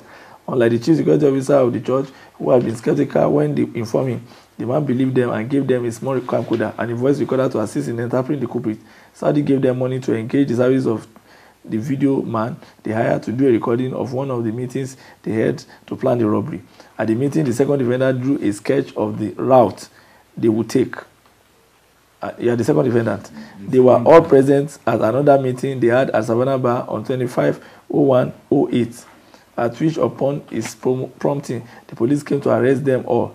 At the police station, he pretended to confess and he wrote a statement which prompted the first defendant to also confess. Under consideration, prisoner witness one, that is Aboki, yes, stated that his nickname is Aboki. He stated that he mentioned Akim to Saudi, and he admitted that he had also deposed that Akim and Taju were introduced to him by Saudi. He stated that it was after his meeting with the first defendant at Uziaba, at which he was invited to Kile Park in a crime, that he reported the matter to the police. He stated that the recording of their meeting with the recording machine the police gave him was not possible because of the background noise. He deposed that they were all arrested at the same time at the meeting they were holding in Savannah Bar. Akim Lawal, the officer in charge of the anti-robbery station, I mean, they said what they record, they can't even produce in the court. So how did you feel when you had all They brought this? some gadgets to the court. They brought some gadgets. Yes. The day they took you to a bar, were they recording you? Yes. They record you with the camera. Yes. And maybe they put those guys. They just say you should be saying something. Yes. So, but you are not saying anything about. Yes. They brought, I think they brought a video something to the court then. Yes, I remember. Camera. Yes, with TV, because I heard them that they should bring TV, bring the video machine so that they can play it in the court, which they brought. But at the end of the day, I don't know what happened. Are you a member of MFM? I'm not a member. You are not a church member? I'm a white garment church. Keruba and Seraph. When they now levied the case against you that you are part of the planning, what did you do? You know, as at that time, I cannot be able to defend myself because I'm under their custody. Do you agree with them that it is true? I did not. But when the beating, torturing, all those things, because it's like when he told me and I refused, maybe he thought I know the secret. I went and leak it out. Sure, you understand? So he was just maltreating me. So that you can confess what you did. Yes. Did you eventually confess? I did not. I did not write statement. I did not write anything. And they wanted to come and sign the statement that they wrote against you. Yes. You refused to sign too. I signed because I signed. You signed. Yes. Eventually signed under duress. Yes. And again, it was them that told us that when we get to SARS, we should not change the statement, because if we change the statement, that will be the end of your life. They might want to investigate, and from there they might kill our enemy. And we are scared. They even told our family we are present in Odudua Junction. Then we parked there, which our family, 3 of us, our family came to meet them there. Eventually, how many years did you spend in the prison? I think 8 to 9. The same period with them. Yeah. So you became destiny mates in You spent 9 years. Yes. And at the end of the day, the court discharged all those times we are going for trials. From court from prison to court. In his own case now, yes, sir. He's not a member of MFM. Yes, sir. He is not a staff of MFM. No. Yes, sir. Talk less of him collecting salary or allowances or anything.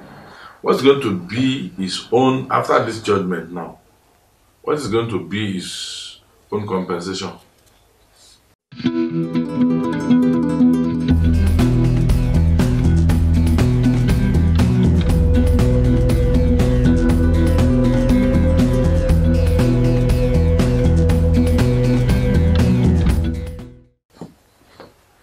What's going to be your conversation? Because, to be sincere, when they were going for industrial court, I didn't went. You didn't go with them? No. Because I'm not a member. You are not a staff. You're not even a staff. You are not a member. So you don't have any. But they just wanted to implicate them, and that's why you became a victim. So what's going to be your conversation now? I'm not. It is only God that will compensate me.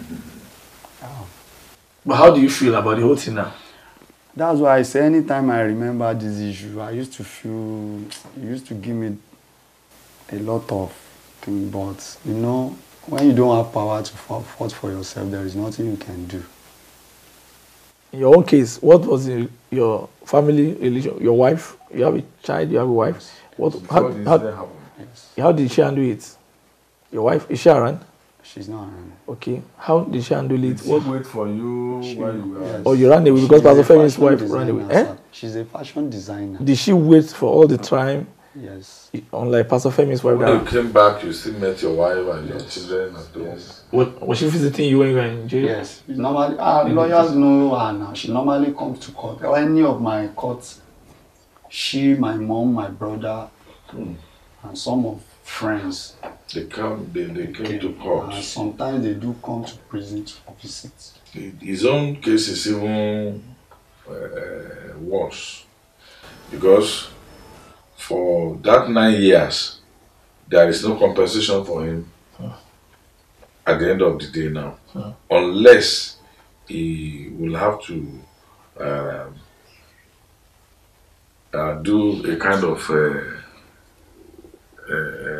refiling and claim from the church for compensation. But that will take another round of civil matter. Going to be another civil matter. Civil. Having lost 9 years of his life, and at the end of the day, his case was discharged and acquitted. So that would be another. Because for Caleb and Pastor Femi, the industrial court has given them a kind of restitution by the judgments, and we had today that MFM at least trying to giving them a peanut of 3.something million and 3.something million. Yeah. But for his own matter, there is nothing to compensate, unless because the police that started the matter with him, as well as the church that were roping him to the web. Yes, both are liable to be sued for damages, compensation, and waste of his part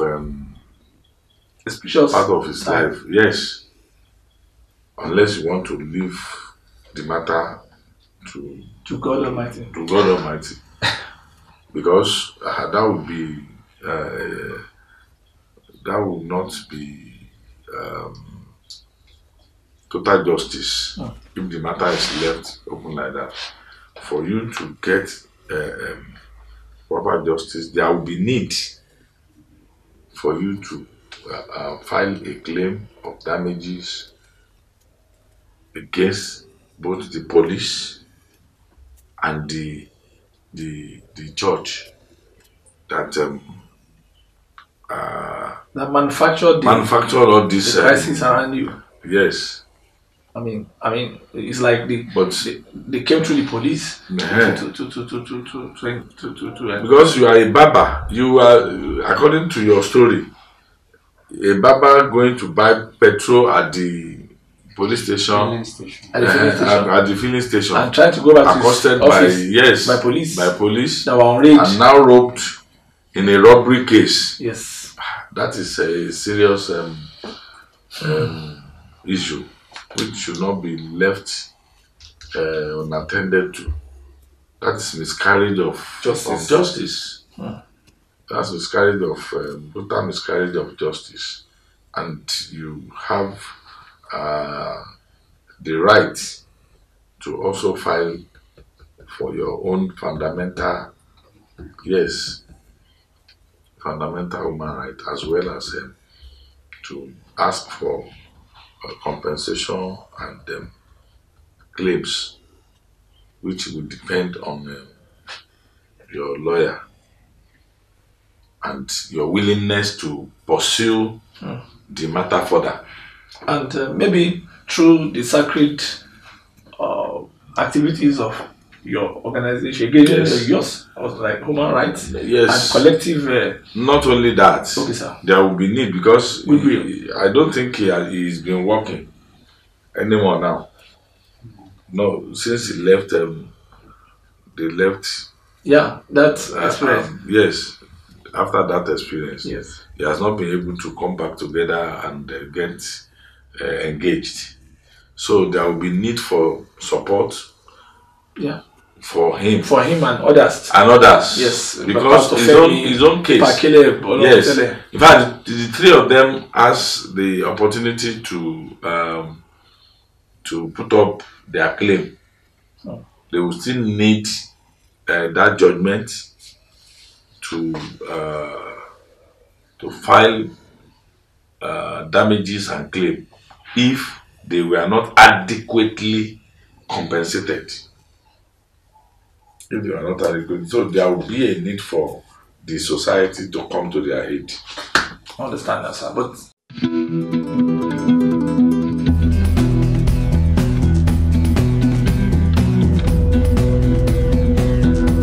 so after that, mo kúrò ní church yẹn pẹ̀lú shame and disgrace.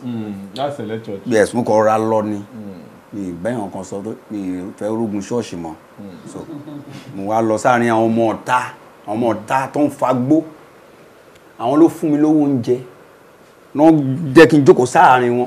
Mo wá wò lọ́kàn pé kọ́lọ́pàá tẹ̀tún débi tó wá kó mi báyìí. Mi àrọ̀ràn. Àwọn area boys ló fún mi ní owó mọ́tò. Ní ọjọ́ tí mo jáde from prison. Of course, ní fóònù ń gbà yẹn.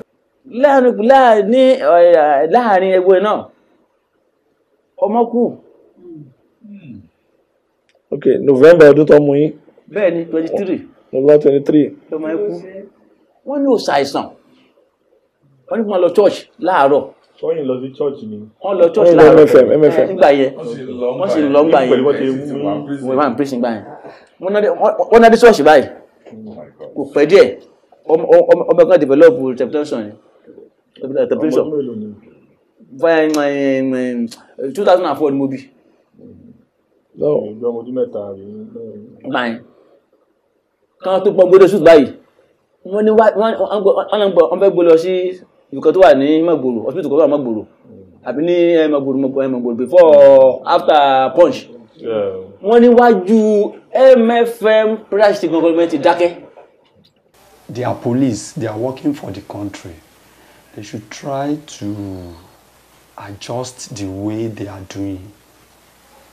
Like someone asked me that when you receive strange call, have you gone to police station to report? I say, go to police station again? If I go there and they lock me down, who will I call? I can't. Police should allow citizens to have trust in them. I feel okay because they are all liars. Mountain on fire.